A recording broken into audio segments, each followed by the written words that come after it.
ಶ್ರೀಗುರುಭ್ಯೋ ನಮಃ ಪರಮಗುರುಭ್ಯೋ ನಮಃ ಶ್ರೀಮದಾನಂದತೀರ್ಥ ಭಗವತ್ಪಾದಾಚಾರ್ಯೇಭ್ಯೋ ನಮಃ ಹರಿ ಓಂ ಆಪಾದಮೌಲಿಪರ್ಯಂತಂ ಗುರುನಾಮಾಕೃತಿಂ ಸ್ಮರೇತ್ ತೇನ ವಿಘ್ನಾಃ ಪ್ರಣಶ್ಯಂತಿ ಸಿದ್ಧ್ಯಂತಿ ಚ ಮನೋರಥಾಃ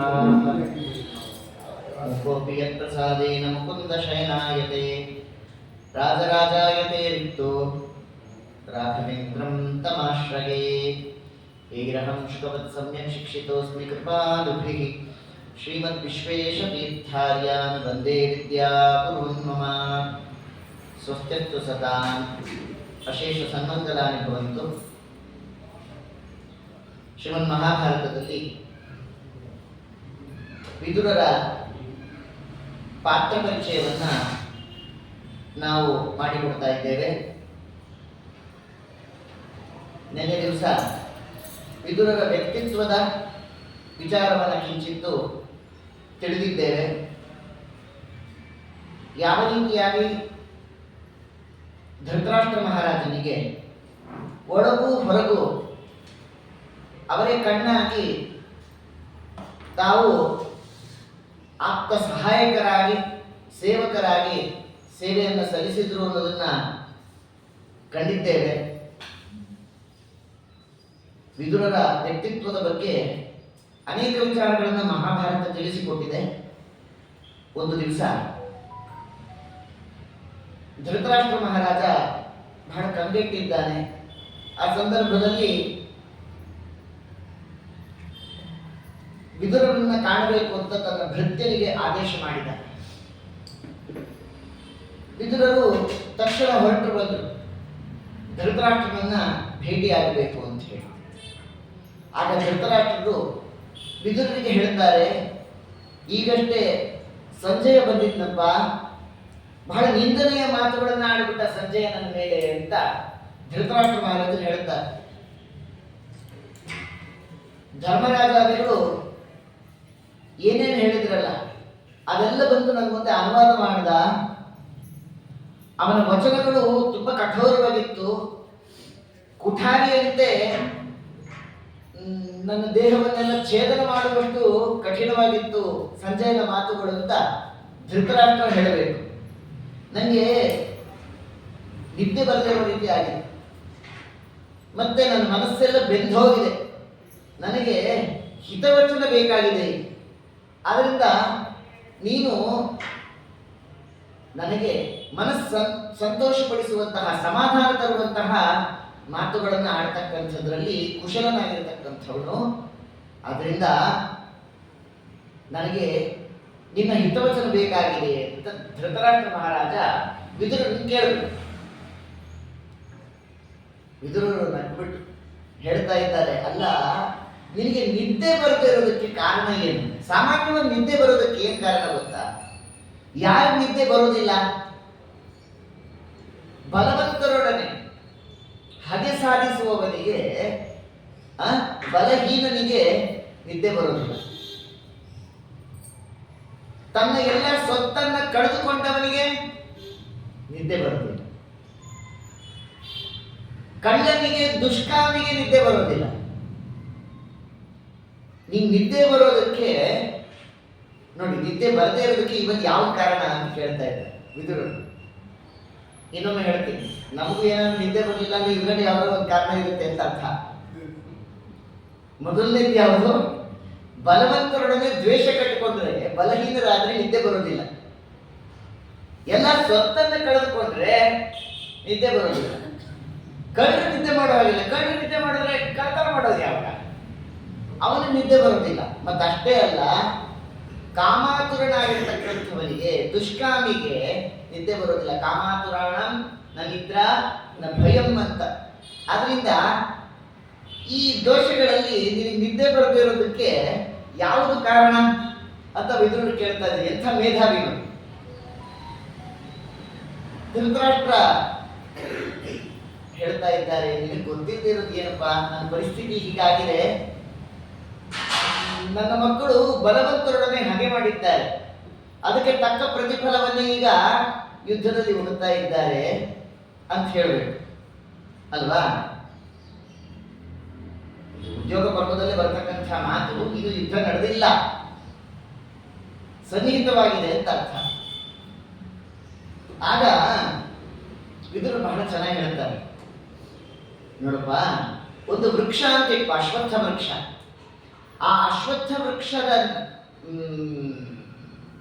ಫಲವನ್ನ ಎರಡು ವಿಧವಾಗಿ ಪಡ್ಕೊಳ್ತಾರೆ. ಒಂದು ಅಶ್ವತ್ಥ ವೃಕ್ಷದಿಂದ ಯಜ್ಞ ಸಾಮಗ್ರಿಗಳನ್ನು, ಯಜ್ಞ ಪಾತ್ರೆಗಳನ್ನು ಸಿದ್ಧಪಡಿಸ್ಕೊತಾರೆ. ಆ ಪಾತ್ರೆ ಅಶ್ವತ್ಥ ವೃಕ್ಷದ ಕಟ್ಟಿಗೆಯಿಂದ ಮಾಡ್ಕೊಳ್ಬಹುದು. ಸೃಕ್ ಸ್ರವ ಯಜ್ಞ ಸಾಮಗ್ರಿಗಳು, ಅದನ್ನು ಅಶ್ವತ್ಥ ವೃಕ್ಷದ ಕಟ್ಟಿಗೆಯಿಂದಲೇ ಮಾಡಿಕೊಳ್ತಾರೆ. ಅದೇ ಕಟ್ಟಿಗೆಯಿಂದ ಮತ್ತೊಬ್ಬರನ್ನ ಹಿಂಸಿಸೋದಕ್ಕೆ ಎಷ್ಟಿ ದೊಣ್ಣೆನೂ ಮಾಡ್ಕೋಬಹುದು, ಮತ್ತೆ ವಿಷವನ್ನ ಹಾಕೋದಕ್ಕೆ ಪಾತ್ರೆಯನ್ನು ಸಿದ್ಧಪಡಿಸ್ಕೋಬಹುದು. ಯಜ್ಞವನ್ನ ನಡೆಸೋದಕ್ಕೆ, ಆಜ್ಯವನ್ನ ಹಾಕೋದಕ್ಕೆ ಯಜ್ಞ ಪಾತ್ರೆಗಳನ್ನು ಸಿದ್ಧಪಡಿಸ್ಕೋಬಹುದು, ಸೃಕು ಸೃವನ್ನು ಸಿದ್ಧಪಡಿಸ್ಕೋಬಹುದು. ಅದೇ ಅಶ್ವತ್ಥ ವೃಕ್ಷದ ಕಟ್ಟಿಗೆಯಿಂದ ಎಷ್ಟಿ ಇನ್ನೊಬ್ರು ಹಿಂಸಿಸೋದಕ್ಕೆ ಮತ್ತೆ ವಿಷಾದಿಗಳನ್ನ ಹಾಕೋದಕ್ಕೆ ಆ ವಿಷಾದಿ ರಸಲೋಡನ ಪಾತ್ರೆಗಳನ್ನು ಕೂಡ ಹಾಕಬಹುದು. ಅದೇ ರೀತಿಯಲ್ಲಿ ಈಗ ಅಶ್ವತ್ಥ ವೃಕ್ಷದಿಂದ ಎರಡು ಕಾರ್ಯ ಆಗ್ತಾ ಇದೆ. ಸಜ್ಜನರು ಅದನ್ನ ಸಾತ್ವಿಕವಾಗಿ ಸತ್ಕಾರ್ಯಗಳಿಗೆ ಉಪಯೋಗ ಮಾಡ್ಕೊತಾ ಇದ್ದಾರೆ ಅಶ್ವತ್ಥ ವೃಕ್ಷದ ಕಟ್ಟಿಗೆಯನ್ನು. ದುಷ್ಟರಾಗಬೇಕಾದ್ರೆ ಅದೇ ಅಶ್ವತ್ಥ ವೃಕ್ಷದ ಕಟ್ಟಿಗೆಯಿಂದ ದುಷ್ಟ ಕಾರ್ಯವನ್ನ ಮಾಡ್ತಾ ಇದ್ದಾರೆ. ಹಾಗೆ ನಿನ್ನ ಕುಲದಲ್ಲೂ ಕೂಡ ಆ ಅಶ್ವತ್ಥ ವೃಕ್ಷವೆಂಬಂತಹ ಕುಲದಲ್ಲಿ ಎರಡು ಕಾರ್ಯ ಆಗ್ತಾ ಇದೆ. ಆ ಅಶ್ವತ್ಥ ವೃಕ್ಷ ಅನ್ನುವಂತಹ ನಿನ್ನ ಕುಲದಲ್ಲಿ ಸತ್ಪುತ್ರರು ಹುಟ್ಟಿದ್ದಾರೆ, ದುಷ್ಟಪುತ್ರರು ಹುಟ್ಟಿದ್ದಾರೆ. ಪಾಂಡವರು ಅವರು ಪಂಡಿತರಾಗಿ ಜ್ಞಾನಿಗಳಾಗಿ ಅಶ್ವತ್ಥ ವೃಕ್ಷದ ಸಾರ್ಥಕತೆಯನ್ನು ತಾವು ಪಡೆದುಕೊಳ್ತಾ ಇದ್ದಾರೆ. ಅದೇ ನಿನ್ನ ಮಕ್ಕಳು ಮೂರ್ಖರು, ಗಂಡರು ಅದನ್ನ ದುರುಪಯೋಗ ಮಾಡಿಕೊಂಡು ನಿನ್ನ ಕುಲವನ್ನೇ ನಾಶಪಡಿಸ್ತಾ ಇದ್ದಾರೆ ಅಂತ ಹೇಳ್ತಾ, ಪಾಂಡವರು ಅವಾಗ ಸಿಟ್ಟು ಬಂತು ಧೃತರಾಷ್ಟ್ರನಿಗೆ. ಯಾವಾಗ ನೋಡಿದ್ರು ನೀನು ಪಕ್ಷಪಾತಿನಪ್ಪ, ಪಾಂಡವರ ಪಕ್ಷಪಾತಿ ನೀನು, ಬರೀ ಅವ್ರ ಕಡೆನೇ ವಹಿಸ್ಕೊಂಡು ಮಾತಾಡ್ತೀಯ, ನನ್ನ ಮಕ್ಕಳು ಕಂಡ್ರೆ ಆಗೋದಿಲ್ಲ ನಿನಗೆ ಅಂತ ಅನ್ನಬೇಕು. ವಿದುರರಂದ್ರು ಪಕ್ಷಪಾತಿ ನಾನಲ್ಲ ನೀನು ಅಂತ. ಯಾಕೆ? ತಂದೆ ದಿಕ್ಕಿಲ್ಲದೆ ಇರತಕ್ಕಂತಹ ಆ ಮಕ್ಕಳಿಗೆ ನೀನು ಪಕ್ಷಪಾತವನ್ನು ಮಾಡಿ ನಿನ್ನ ಮಕ್ಕಳಿಗೆ ಎಲ್ಲವೂ ದಕ್ಕಬೇಕು ಅಂತ ಅವ್ರಿಗೇನು ಇಲ್ದಿರೋ ಹಾಗೆ ಮಾಡಿದ್ಯಲ್ಲ, ಪಕ್ಷಪಾತಿ ನಾನು ನೀನು ಹೋಗಿ ಹೇಳೋದು ಇದರಲ್ಲಿ. ಯಾಕೆ? 5 ಗ್ರಾಮ ಕೇಳುವಾಗ ಸೂಚಿಮನೆಯಷ್ಟು ಭೂಮಿಯನ್ನು ಕೊಡೋದಿಲ್ಲ ಅಂತ ನಿನ್ನ ಮಗ ಹೇಳಿದಾಗ ಅದನ್ನು ಪ್ರತಿಭಟಿಸಿ ಪಾಂಡವರಿಗೆ ದಕ್ಕಬೇಕಾಗಿರೋದನ್ನು ದಕ್ಕಿಸುವ ಹೊಣೆಗಾರಿಕೆ ನಿನ್ನದು. ಮಾಡಿದೆಯಾ ಕೆಲಸ? ನೀನು ಬಾಯಿ ಮುಚ್ಕೊಂಡು ಕೂತಿದ್ಯಲ್ಲ, ಅದರಿಂದಾಗಿ ಪಕ್ಷಪಾತಿ ನಾನು ನೀನು ಅಂತ. ಆ ಕಾಲದಲ್ಲಿ ಸುಖವಾಗಿರ್ಬೇಕಾ? ಈಗಲೂ ಕಾಲ ಮಿಂಚಿಲ್ಲ. ಉಭಯರು ಸುಖವಾಗಿರ್ಬೇಕು ಅಂತಂದ್ರೆ ಸುಖ ಸಾಧನವಾಗಿರತಕ್ಕಂತಹ ಧರ್ಮಾರ್ಥಗಳಿಗೋಸ್ಕರ ಐಹಿಕ ಕಾಮ ಸುಖವನ್ನು ಬಿಡಬೇಕು. ಆಮೇಲೆ ಪರರನ್ನ ನಿಂದಿಸಬಾರದು, ಜ್ಞಾನಕ್ಕೋಸ್ಕರವಾಗಿ ಪ್ರಯತ್ನಶೀಲರಾಗಬೇಕು, ಮತ್ತೆ ಮತ್ತೆ ಶಾಸ್ತ್ರ ಶ್ರವಣವನ್ನು ಮಾಡಬೇಕು. ಆಮೇಲೆ ಈ ರೀತಿಯಾಗಿದ್ದರೆ ಅಜ್ಞಾನ ಪರಿಹೃತವಾಗತ್ತೆ. ಬೇಡವಾದದ್ದನ್ನು ಬಿಟ್ಟು ಬೇಕಾಗಿರೋದನ್ನು ಪಡೆದ ಮಂಗಳ ಕ್ರಿಯಾಸಕ್ತರಾಗಿ ಸುಜನರಲ್ಲಿ ಅಸೂಯೆಯನ್ನು ಬಿಟ್ಟವರಾಗಿ ಇದ್ರೆ ಪಾಂಡವರಂತೆ ನಿನ್ನ ಮಕ್ಕಳು ಅವರು ಉದ್ಧಾರ ಆಗುತ್ತಾರೆ. ಮತ್ತೆ ಪಾಂಡವರ ಆ ಗುಣವನ್ನು ಸ್ವಲ್ಪ ಗಮನಿಸಿ. ಹೇಗಿದ್ದಾರೆ ಪಾಂಡವರು ಅಂದ್ರೆ, ಗಂಗಾ ನದಿಯ ಆ ಉಸುಕು ಅದು ಗಂಗಾ ಸಮೀಪದಲ್ಲೇ ಇರುತ್ತೆ. ಆದರೆ ಬಿಸಿಲಿನ ತಾಪ ಅದಕ್ಕೆ ತಾಗಿದಾಗ ಏನಾಗುತ್ತೆ? ಉಸುಕು ಬಿಸಿ ಆಗುತ್ತೆ. ಹೌದಾ? ಗಂಗಾ ನದಿ ತಂಪು. ಗಂಗಾ ನದಿ ಸಮೀಪದಲ್ಲೇ ಇದ್ರೂ ಕೂಡ ಉಸುಕು ಹೇಗಿರ್ಬೇಕು? ವಾಸ್ತವಿಕವಾಗಿ ತಂಪಾಗಿರ್ಬೇಕು. ಆದರೆ ಗಂಗಾ ನದಿ ತೀರದಲ್ಲೇ ಇದ್ರೂ ಕೂಡ ಉಸುಕು ಸೂರ್ಯನ ಶಾಖದಿಂದ ಏನಾಗುತ್ತೆ, ಅದು ಕೂಡ ತಪ್ತವಾಗಿ ಸುಡ್ಲಿಕ್ಕೆ ಆರಂಭ ಆಗುತ್ತೆ. ಅದೇ ಭೀಷ್ಮಾಚಾರ್ಯರು, ದ್ರೋಣಾಚಾರ್ಯರು, ಕೃಪಾಚಾರ್ಯರು ಇವರೆಲ್ಲ ಗಂಗಾ ನದಿ ಇದ್ದಾರೆ. ಅವರಿಂದ ಉಪದೇಶಿತರಾಗಿ ಪಾಂಡವರು ಎಲ್ಲ ಸಜ್ಜನರಿಗೆ, ಜಗತ್ತಿಗೆ ತಾಪದಾಯಕವಾಗಿಲ್ಲ, ತಾಪ ಪರಿಹಾರಕರಾಗಿದ್ದಾರೆ. ಆದರೆ ಅದೇ ನಿನ್ನ ಮಕ್ಕಳು, ಅವರು ತಾಪ ಪರಿಹಾರಕರಾಗಿಲ್ಲ, ತಾಪದಾಯಕರಾಗಿದ್ದಾರೆ. ಯಾಕೆ? ಆ ಉಸುಕಿನಂತೆ ಸೂರ್ಯನ ಶಾಖಕ್ಕೆ ಒಳಗಾಗಿ ಹೇಗೆ ಆ ಉಸುಕು ಮತ್ತೊಬ್ಬರನ್ನ ತಪ್ತಗೊಳಿಸುತ್ತೋ, ನಿನ್ನ ಮಕ್ಕಳು ಇನ್ನೊಬ್ಬರು ಹಿಂಸೆ ಕೊಡೋದ್ರಲ್ಲೇ ಜೀವನ ನಡೆಸ್ತಾ ಇದ್ದಾರೆ ಅಂತ ಅನ್ಬೇಕು. ಇದರಿಂದ ವಿದುರನ ವ್ಯಕ್ತಿತ್ವದ ಬಗ್ಗೆ ನಮ್ಗೆ ಅನೇಕ ವಿಚಾರಗಳು ತಿಳಿಯುತ್ತೆ. ನೋಡಿ, ಸತ್ಯವನ್ನು ಹೇಳೋದಕ್ಕೆ ಹಿಂದೆ ಮುಂದೆ ಮಾಡ್ತಾನೆ ಇಲ್ಲ. ಸತ್ಯ ಹೇಳೋದಕ್ಕೆ ಎಂದೂ ಹಿಂದೆ ಮುಂದೆ ಮಾಡಬಾರ್ದು. ತಪ್ಪನ್ನು ತಪ್ಪು ಅಂತ ಹೇಳಬೇಕು. ಆ ಕಾರ್ಯ ವಿದುರರು ಮಾಡ್ತಾ ಇದ್ದಾರೆ. ಆಮೇಲೆ ತತ್ಕಾಲ ಸ್ಫೂರ್ತಿ ಇರಬೇಕಿದೆ, ಬಹಳ ಮುಖ್ಯ. ಯಾಕೆ ಅಂದ್ರೆ ನಿನ್ನ ಮಕ್ಕಳಿಗೆ ಆ ತಾತ್ಕಾಲಿಕವಾಗಿ ಸ್ಫೂರ್ತಿ ಅನ್ನೋದು ಬರೋದೇ ಇಲ್ಲ. ಶಿಖಾಮಣಿಗಳು ಯಾಕೆ? ಪ್ರಸಂಗ ನೋಡೋಣ. ನೋಡ್ರಿ, ದುರ್ಯೋಧನ ರಾಜಸೂಯ ಯಾಗ ನಡೆದಾಗ ಅಲ್ಲಿ ಏನಿದೆ ಏನಿಲ್ಲ ಅಂತ ತಿಳ್ಕೊಳ್ಳುವಂಥ ಬುದ್ಧಿಶಕ್ತಿಯೇ ಇರಲಿಲ್ಲ. ಇಷ್ಟಕ್ಕೆಲ್ಲ ಕಾರಣ ಏನು?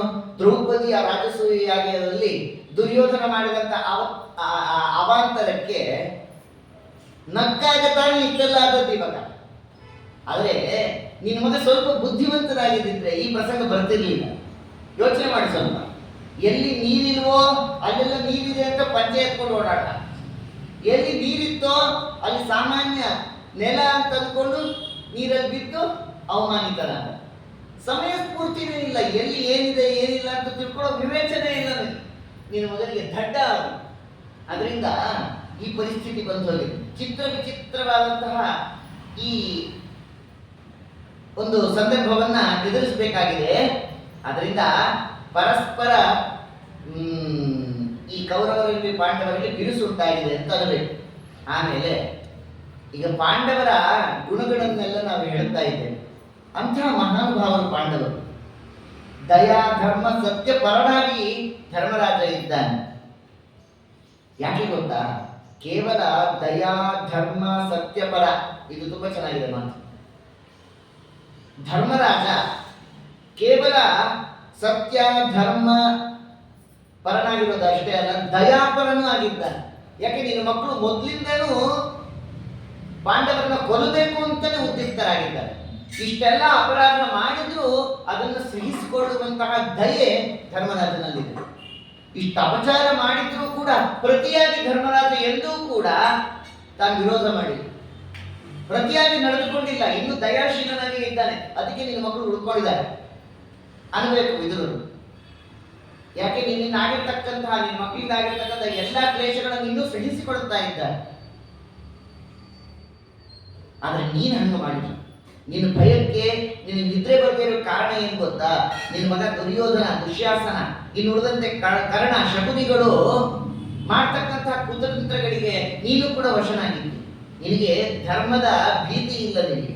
ಆದ್ರಿಂದ ಯಾರಿಗೆ ಧರ್ಮದ ವಿವೇಚನೆ ಇರೋದಿಲ್ಲ, ಧರ್ಮ ಭೀತಿ ಇರೋದಿಲ್ಲ, ಅವ್ರಿಗೆ ಸುಖವೂ ಇಲ್ಲ, ನಿದ್ರೆಯೂ ಇಲ್ಲ ಅಂತ. ನಮಗೆಲ್ಲ ಜೀವನದಲ್ಲಿ ಆದರ್ಶ ಇದೆ. If we are not happy, ಇವತ್ತು ನಮಗೆ ಸುಖವಾಗಿ ನಾವು ಜೀವನವನ್ನು ನಡೆಸ್ತಾ ಇಲ್ಲ, ಅಥವಾ ಭಯವಾಗ್ತಾ ಇದೆ, ಭಯಗ್ರಸ್ತರಾಗಿದ್ದೇವೆ ಅಂತಂದ್ರೆ ನಮ್ಮ ಆದರ್ಶಗಳು ಹೀಗೆ ಇವೆ, ತಿದ್ದುಕೊಳ್ಳಿ ಅಂತ ಅರ್ಥ. ಗೊತ್ತಾಯ್ತಾ? ಜೀವನದಲ್ಲಿ ನಮಗೆ ನಿದ್ದೆ ಬರ್ತಾ ಇಲ್ಲ ಸರಿಯಾಗಿ, ಒಂದು ಮಾಡಿದ ಅಡಿಗೆ ರುಚಿಯಾಗೇ ಇದೆ ಆದ್ರೆ ರುಚಿಸ್ತಾ ಇಲ್ಲ, ಯಾವುದು ಸೇರ್ತಾ ಇಲ್ಲ, ಭಯಗ್ರಸ್ತ ವಾತಾವರಣದಲ್ಲಿ ಇದ್ದೇವೆ ಅಂತಂದ್ರೆ ಇಂಥದ್ದೇ ಏನೋ ಅಪಚಾರ ನಡೆದಿದೆ, ಮೊದಲು ಅದನ್ನು ತಿದ್ದುಕೊಳ್ಳಿ ಅಂತ ಅರ್ಥ. ಅದರಿಂದ ವಿದುರರು ಕೊಡ್ತಕ್ಕಂಥ ಒಂದೊಂದು ನೀತಿ ಬೋಧೆಗಳು ನಮ್ಮ ಜೀವನಕ್ಕೆ ಅದು ಹಾಸುಹೊಕ್ಕಾಗಿರುವಂತೆ ತೋರ್ತಾ ಇದೆ. ವಿದುರರು ಎಚ್ಚರಿಸ್ತಾ ಇದ್ದಾರೆ, ಇನ್ನಾದ್ರೂ ಎಚ್ಚೆತ್ಕೋ, ಪದೇ ಪದೇ ನನ್ನನ್ನು ತೆರಿಬೇಡ.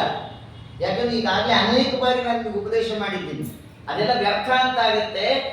ಭಗವಂತನೇ ಸಾಕ್ಷಾತ್ತಾಗಿ ನಿನಗೆ ದಿವ್ಯ ದೃಷ್ಟಿಯನ್ನ ಕೊಟ್ಟಿದ್ದಾನೆ, ವಿಶ್ವರೂಪ ದರ್ಶನವನ್ನ ಮಾಡಿಸಿದ್ದಾನೆ. ಇನ್ನಾದ್ರೂ ನಿನಗೆ ಎಚ್ಚರಿಕೆ ಬರಬೇಕು.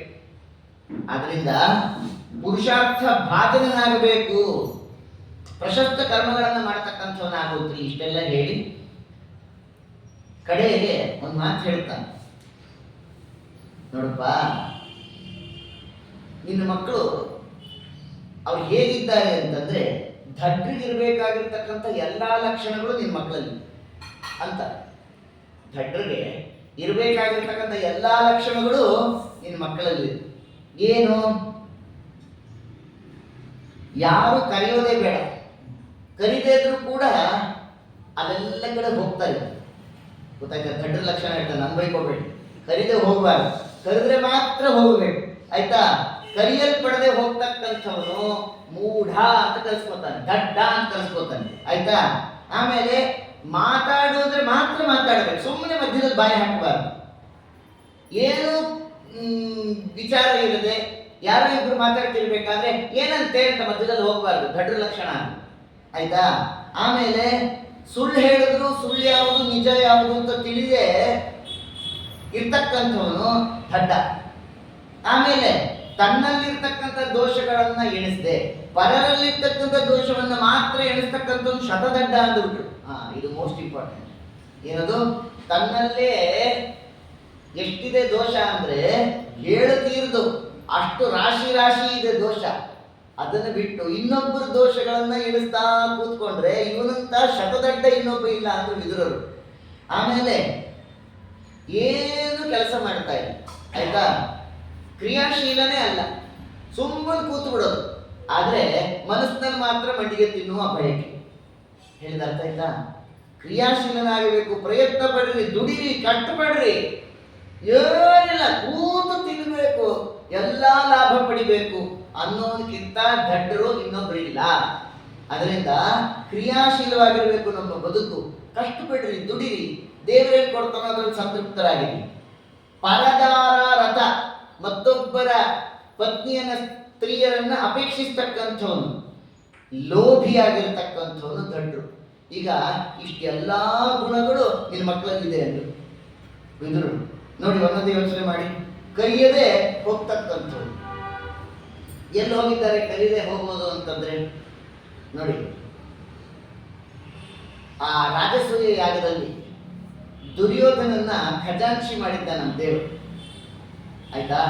ಯಾಕೆ ಮಾಡಿದ್ದು? ಬರುವಂತ ಎಲ್ಲಾ ಸಂಪತ್ತನ್ನ ನೋಡಿ ನೋಡಿ ನೋಡಿ ನೋಡಿ ಕರಗಬೇಕು ಇವನು. ಅಯ್ಯೋ, ಇಷ್ಟು ಸಂಪತ್ತು ಬರ್ತಾ ಇದೆಯಲ್ಲ ಪಾಂಡವರಿಗೆ, ನನ್ಗಿಲ್ದ ಹೋಯ್ತಲ್ಲ ಅಂತ ಲೋಭತರ ಬರಲಿ ಅವನಿಗೆ. ಆ ಲೋಭ ಬುದ್ಧಿಯಿಂದಲೇ ಮುಂದೆ ಅವನು ಪಾಂಡವರ ಮೇಲೆ ಕಿಡಿಕಾರಬೇಕು ಅನ್ನೋದಕ್ಕೆ ದೇವರು ಏನ್ ಮಾಡ್ದ? ಇವನನ್ನೇ ಖಜಾಂಚಿ ಮಾಡಿಟ್ಟು ಬಿಟ್ಟ. ಆಯ್ತಾ? ಇದೊಂದಾಯ್ತು.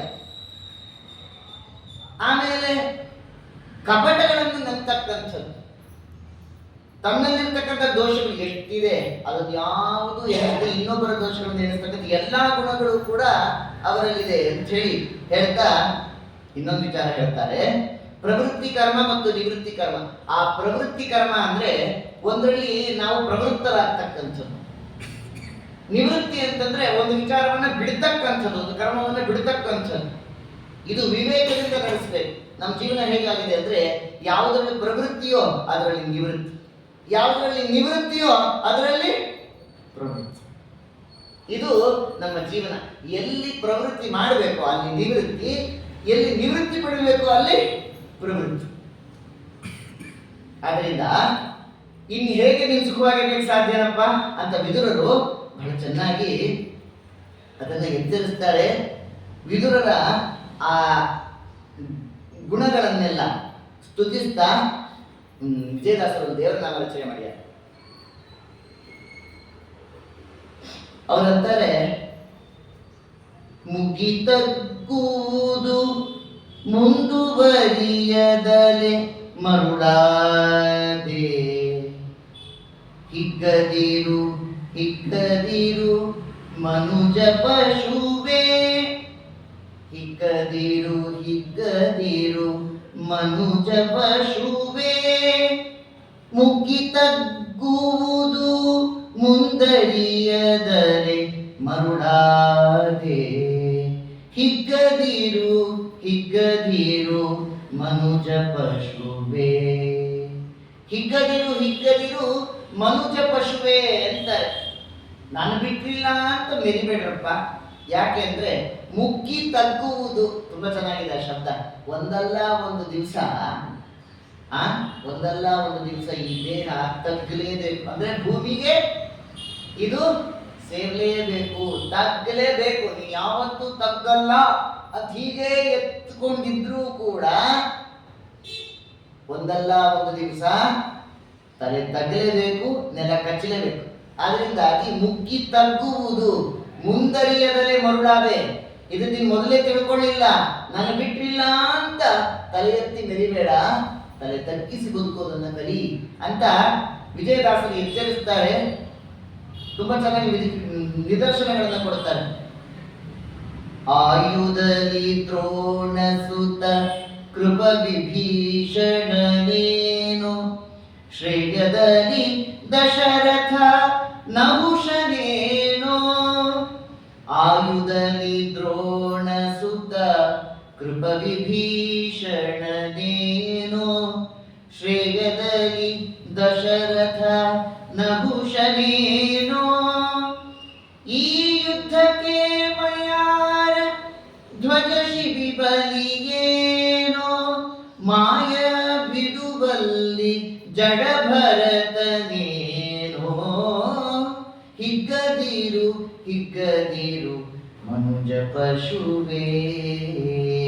ಅಲ್ಲಪ್ಪ, ಏನ್ ಯೋಗ್ಯತೆ ಇದಂತ ಹಿಗ್ಗತಿಯ ನೀನು? ಅದಕ್ಕೆ ಹೇಳ್ತಾರೆ, ಆ ಆಯು ಹೇಗೆ ಅಶ್ವತ್ಥಾಮ ಬಲಿ ರಿವ್ಯಾಸೋ, ಆ ಆಯುಷ್ಯದಲ್ಲಿ ಚಿರಜೀವಿಗಳಾಗಿರ್ತಕ್ಕಂಥವ್ರು ದ್ರೋಣ ಸುತ ಅಂದ್ರೆ ಅಶ್ವತ್ಥಾಮಾಚಾರ್ಯರು, ಅವರಂತೆ ದೀರ್ಘಾಯುಷ್ಯವಂತರಾಗಿರ್ತೀನಿ ಅಂತ ಹಿಗ್ತಾ ಇದೆಯಾ ನೀನು? ಶ್ರೇಯಸ್ಸಿನಲ್ಲಿ ದಶರಥ ನಹುಷನಂತೆ ನೀನು ಶ್ರೇಯಸ್ಕರನಾಗಿರ್ತಕ್ಕಂಥವನ, ಶ್ರೇಯಸ್ಸನ್ನು ಪಡೆದಿರ್ತಕ್ಕಂಥವನ. ಆಮೇಲೆ ಆ ಶಿಬಿ ಬಲಿ ಚಕ್ರವಂತೆ ಅಂಥ ಚಕ್ರವರ್ತಿಯಂತೆ ಇರ್ತಕ್ಕಂಥವನ ನೀನು, ಅಥವಾ ನೀನೇನಾದ್ರೂ ಜಡಭರತನಂತೆ ಈ ಮಾಯಾ ಜೀವನವನ್ನ ತೊರೆದು ಮಾನಾಭಿಮಾನವನ್ನ ಬಿಟ್ಟಂಥವನ, ಇನ್ನೇನಿದೆ ಯೋಗ್ಯತೆ ಅಂತ ಹಿಗ್ತೀಯ ನೀನು ಅಂತ. ಅದಕ್ಕಂತಾರೆ ಮುಂದೆ, ಭಕುತಿಯಲಿ ಪ್ರಹ್ಲಾದ ಪುಂಡರೀಕನೇನೋ,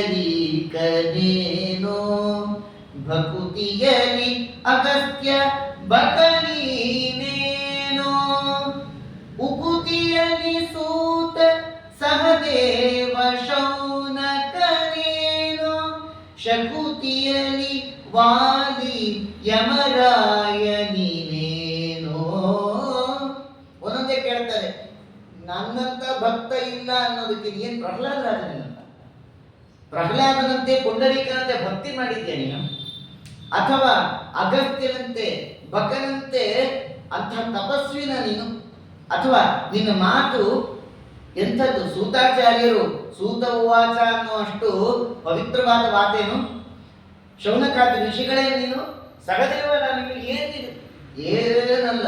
ಇನ್ನು ಹೋಗ್ಲಿ, ಬಹಳ ಪರಾಕ್ರಮಿ ನಾನು, ವಾಲಿ ಯಮದೇವನಂತೆ ಏನು ಇಲ್ಲ. ಮತ್ತೆ ಯಾಕೆ ಹೊಡ್ಕೋದು? ಹಿಗ್ಗದಿರು ಹಿಗ್ಗದಿರು ಅಂತಾರೆ.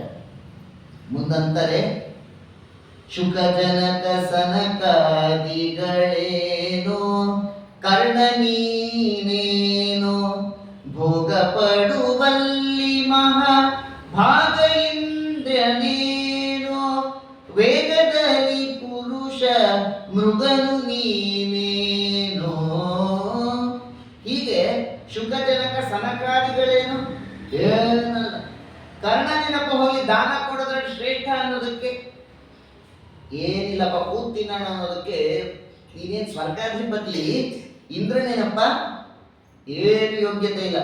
ವೇಗದಲ್ಲಿ ಪುರುಷ ಮೃಗನು ನೀನೇನೋ, ಆ ಮೃಗ ಜಿಂಕೆಯಷ್ಟು ಓಟ ಆ ಸಾಮರ್ಥ್ಯ ನಿನ್ನ ಇದೆಯೇನಪ್ಪ?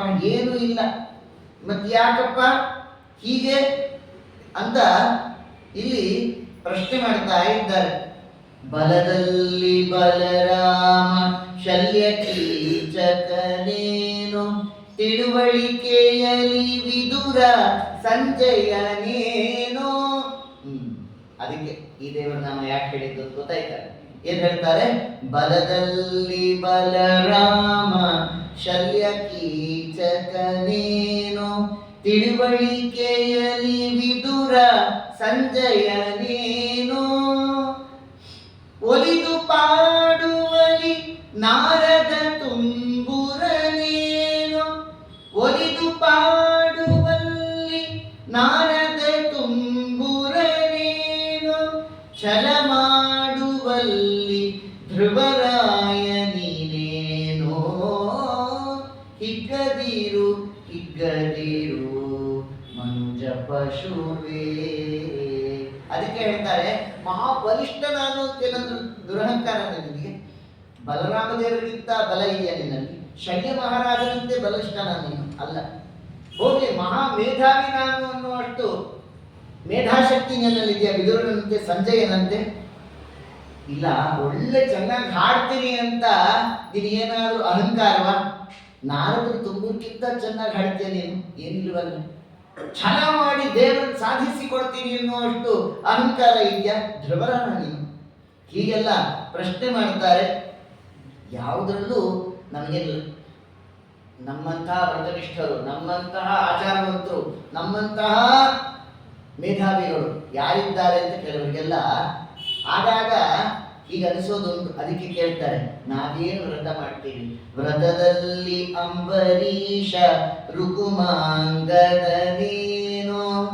ವ್ರತದಲ್ಲಿ ಅಂಬರೀಷ ರುಕುಮಾಂಗದನೇನೋ, ಸ್ತುತಿಯಲ್ಲಿ ಮುಚುಕುಂದ ರಾಯನೇನೋ. ಏನ್ ಮಾಡ್ತೀವಿ ಸ್ತೋತ್ರ ನಾವು? ಮುಚುಕುಂದ ಮಹಾರಾಜ ಪರಮಾತ್ಮನನ್ನು ಮೆಚ್ಚಿಸಿಕೊಂಡಂತೆ ಸ್ತುತಿ ಮಾಡ್ಲಿಕ್ಕೆ ಬರುತ್ತಾ ನಮಗೆ? ವ್ರತದಲ್ಲಿ ಅಂಬರೀಷ ಮಹಾರಾಜ ಆ ಏಕಾದಶಿ ವ್ರತವನ್ನ ಸಾಧಿಸಿಕೊಂಡಂತೆ ಋಗುಮಾಂಗದ ಏಕಾದಶಿ ವ್ರತನಿಷ್ಠನಾದಂತೆ ವ್ರತ ಮಾಡ್ಲಿಕ್ಕೆ ಬರುತ್ತಾ ನಮಗೆ? ಅತಿ ಚಲುತನದಲ್ಲಿ ಮನ್ಮಥನ ಕುಲನೇನೋ. ಕೇಳ್ತಾರೆ, ಮಹಾ ಸೌಂದರ್ಯ ಇದೆ, ಸುಂದರ ನಾನು ಸುಂದರಿ ಅಂತ ದುರಹಂಕಾರ ಪಡ್ತೀರಾ? ಮನ್ಮಥನಿಗಿಂತ ಸೌಂದರ್ಯ ಇದೆಯಾ? ಅಥವಾ ನಕುಲನಿಗಿಂತ? ನಕುಲ ಮಹಾ ಸುಂದರ ಅಂತ ಮಹಾಭಾರತ ವರ್ಣನೆ ಮಾಡುತ್ತೆ. ಆದ್ರಿಂದ ಆ ನಕುಲ ಮನ್ಮಥನಿಗಿಂತ ಸೌಂದರ್ಯನ ಇದೆ ನಿಮ್ಮಲ್ಲಿ? ಇಲ್ಲ. ನಮ್ಮಷ್ಟು ಯಜ್ಞಾದಿಗಳನ್ನು ಯಾರು ಮಾಡ್ತಾರೆ? ಪ್ರತಿ ತಿಂಗಳಲ್ಲೂ ಅಯ್ಯೋ ಎಷ್ಟು ಸರಿ ಹೋಮ ಮಾಡ್ತೀವಿ ನಾವು, ನಮ್ಮನ್ನು ಬಿಟ್ಟರೆ ಯಾರಿದ್ದಾರೆ ಅಂತ ಅನಿಸಿದ್ರೆ, ಕ್ರತು ಮಾಡುವಲ್ಲಿ ಧರ್ಮಪುತ್ರ ನೀನೇನೋ. ಧರ್ಮರಾಜ ಮಾಡುವಷ್ಟು ಯಾಗ, ರಾಜಸೂಯಾದಿ ಯಾಗಗಳು ನಾವು ಮಾಡಿದ್ದೇವೇನಪ್ಪ, ಮತ್ತೆ ಯಾಕೆ ಹೊಡ್ಕೋತೀವಿ ಅಂತ ಹೀಗೆ ಹೇಳಿ, ಹಮ್ಮಿನಲ್ಲಿ ಬಾಳದಿರು ಹಿತವಾಗದೋ ನಿನಗೆ, ಆ ಮಹಿಮರ ಸರಿ ನೀನಲ್ಲವೋ. ಹಮ್ಮಿನಲ್ಲಿ ಬಾಳದಿರು ಹಿತವಾಗದೋ ನಿನಗೆ, ಆ ಮಹಿಮರ ಸರಿ ನೀನಲ್ಲವೋ.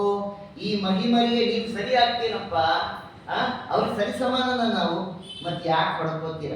ಸಿರಿ ವಿಜಯ ವಿಠಲ ರೇಯನ್ನ ನೆಮ್ಮಬೇಕಾದರೆ ಸೋಹಂ ನಿರಾಕರಿಸು. ಸೋಹಂ ನಿರಾಕರಿಸು.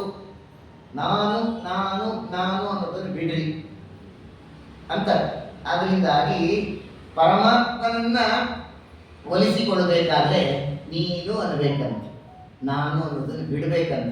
ಅದರಿಂದ ಇಲ್ಲಿ ಬಹಳ ಸುಂದರವಾಗಿ ವಿದುರರು ಅದನ್ನ ತಿಳಿಸಿಕೊಟ್ಟಿದ್ದಾರೆ. ನೋಡಪ್ಪ, ನಾವು ಸುಖವಾಗಿರಬೇಕಾದ ಜೀವನದಲ್ಲಿ ಈಗ ಒಂದು ಎಕ್ಸಾಂಪಲ್ ಕೊಡ್ತಾರೆ, ಒಂದು ಒಳ್ಳೆಯ ದೃಷ್ಟಾಂತ. ಈ ಜೀವನವನ್ನೇ ಒಂದು ಹಡಗಿನ ಪ್ರಯಾಣ ಅಂತ ಭಾವಿಸಬೇಕಂತ.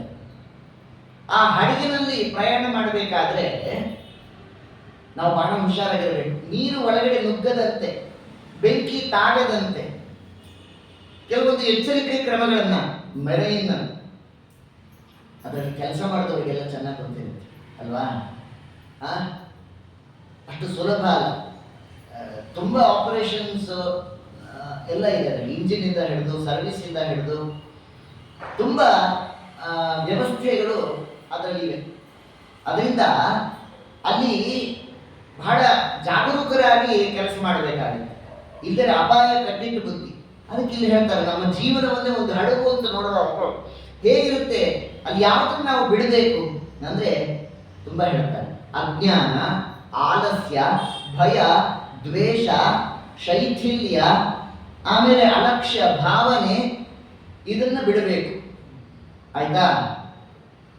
ಯಾವ್ಯಾವುದನ್ನ? ಅಜ್ಞಾನ, ಆಲಸ್ಯ, ಭಯ, ದ್ವೇಷ, ಶೈಥಿಲ್ಯ, ಅಲಕ್ಷ್ಯ ಭಾವನೆ. ಮೊದಲು ನನಗೇನೂ ಗೊತ್ತಿಲ್ಲ ಅನ್ನೋದು ಗೊತ್ತಾಗಬೇಕು. ಏನ್ ಗೊತ್ತಾಗಬೇಕು? ನನಗೇನೂ ಗೊತ್ತಿಲ್ಲ ಅನ್ನೋದು ಗೊತ್ತಾಗಬೇಕು. ಇದೇ ಅಜ್ಞಾನ ಇರೋದ್ರಿಂದ ನನಗೇನೂ ಗೊತ್ತಿಲ್ಲ ಅನ್ನೋದು ಗೊತ್ತಾಗ್ತಾ ಇದೆ. ಇದೇ ಮುಖ್ಯ. ನನಗೇನೂ ಗೊತ್ತಿಲ್ಲ ಅನ್ನೋದೇ ಗೊತ್ತಾಗ್ತಾರೆ ಇದು ಅಜ್ಞಾನದಿಂದ. ಆಲಸ್ಯ, ಸೋಮಾರಿತನ ಬಿಡಬೇಕು. ಆಯ್ತಾ? ಏನ್ ಬಿಡಬೇಕು?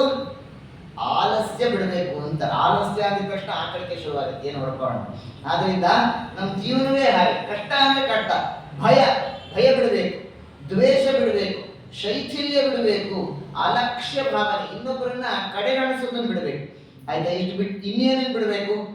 ಉಪದೇಶಿಸದೇ ಇರತಕ್ಕಂತಹ ಗುರುಗಳನ್ನು ಬಿಟ್ಬಿಡ್ಬೇಕು. ಅಲ್ಲಪ್ಪ, ಗುರು ಅಂದ್ರೆ ಉಪದೇಶ ಮಾಡಬೇಕು, ಏನು ಪ್ರಯೋಜನ? ಉಪದೇಶನೇ ಮಾಡಲ್ಲ, ತವಣೇನು ಮಾಡ್ಬೇಕು ಅನ್ನ ಮೊದಲು ಬಿಡ್ರಿ ಅವನು. ಅರ್ಥ ಆಯ್ತಾ? ಅಧ್ಯಯನ ಇಲ್ಲದೆ ಇರತಕ್ಕಂಥ ಪುರೋಹಿತರು ಬಿಡಿರ್ತಾರೆ, ನನ್ ಬೈಕೋಬೇಡ್ರೆ. ಅರ್ಥ ಆಯ್ತಾ? ಪುರೋಹಿತರು ಅಂದ್ಮೇಲೆ ಪುರದ ಹಿತವನ್ನ ಕಾಪಾಡುವಂತಹ ಹೊಣೆಗಾರಿಕೆ ಅವ್ರಿಗಿರ್ಬೇಕು, ಅಧ್ಯಯನಶೀಲರಾಗಿರ್ಬೇಕು.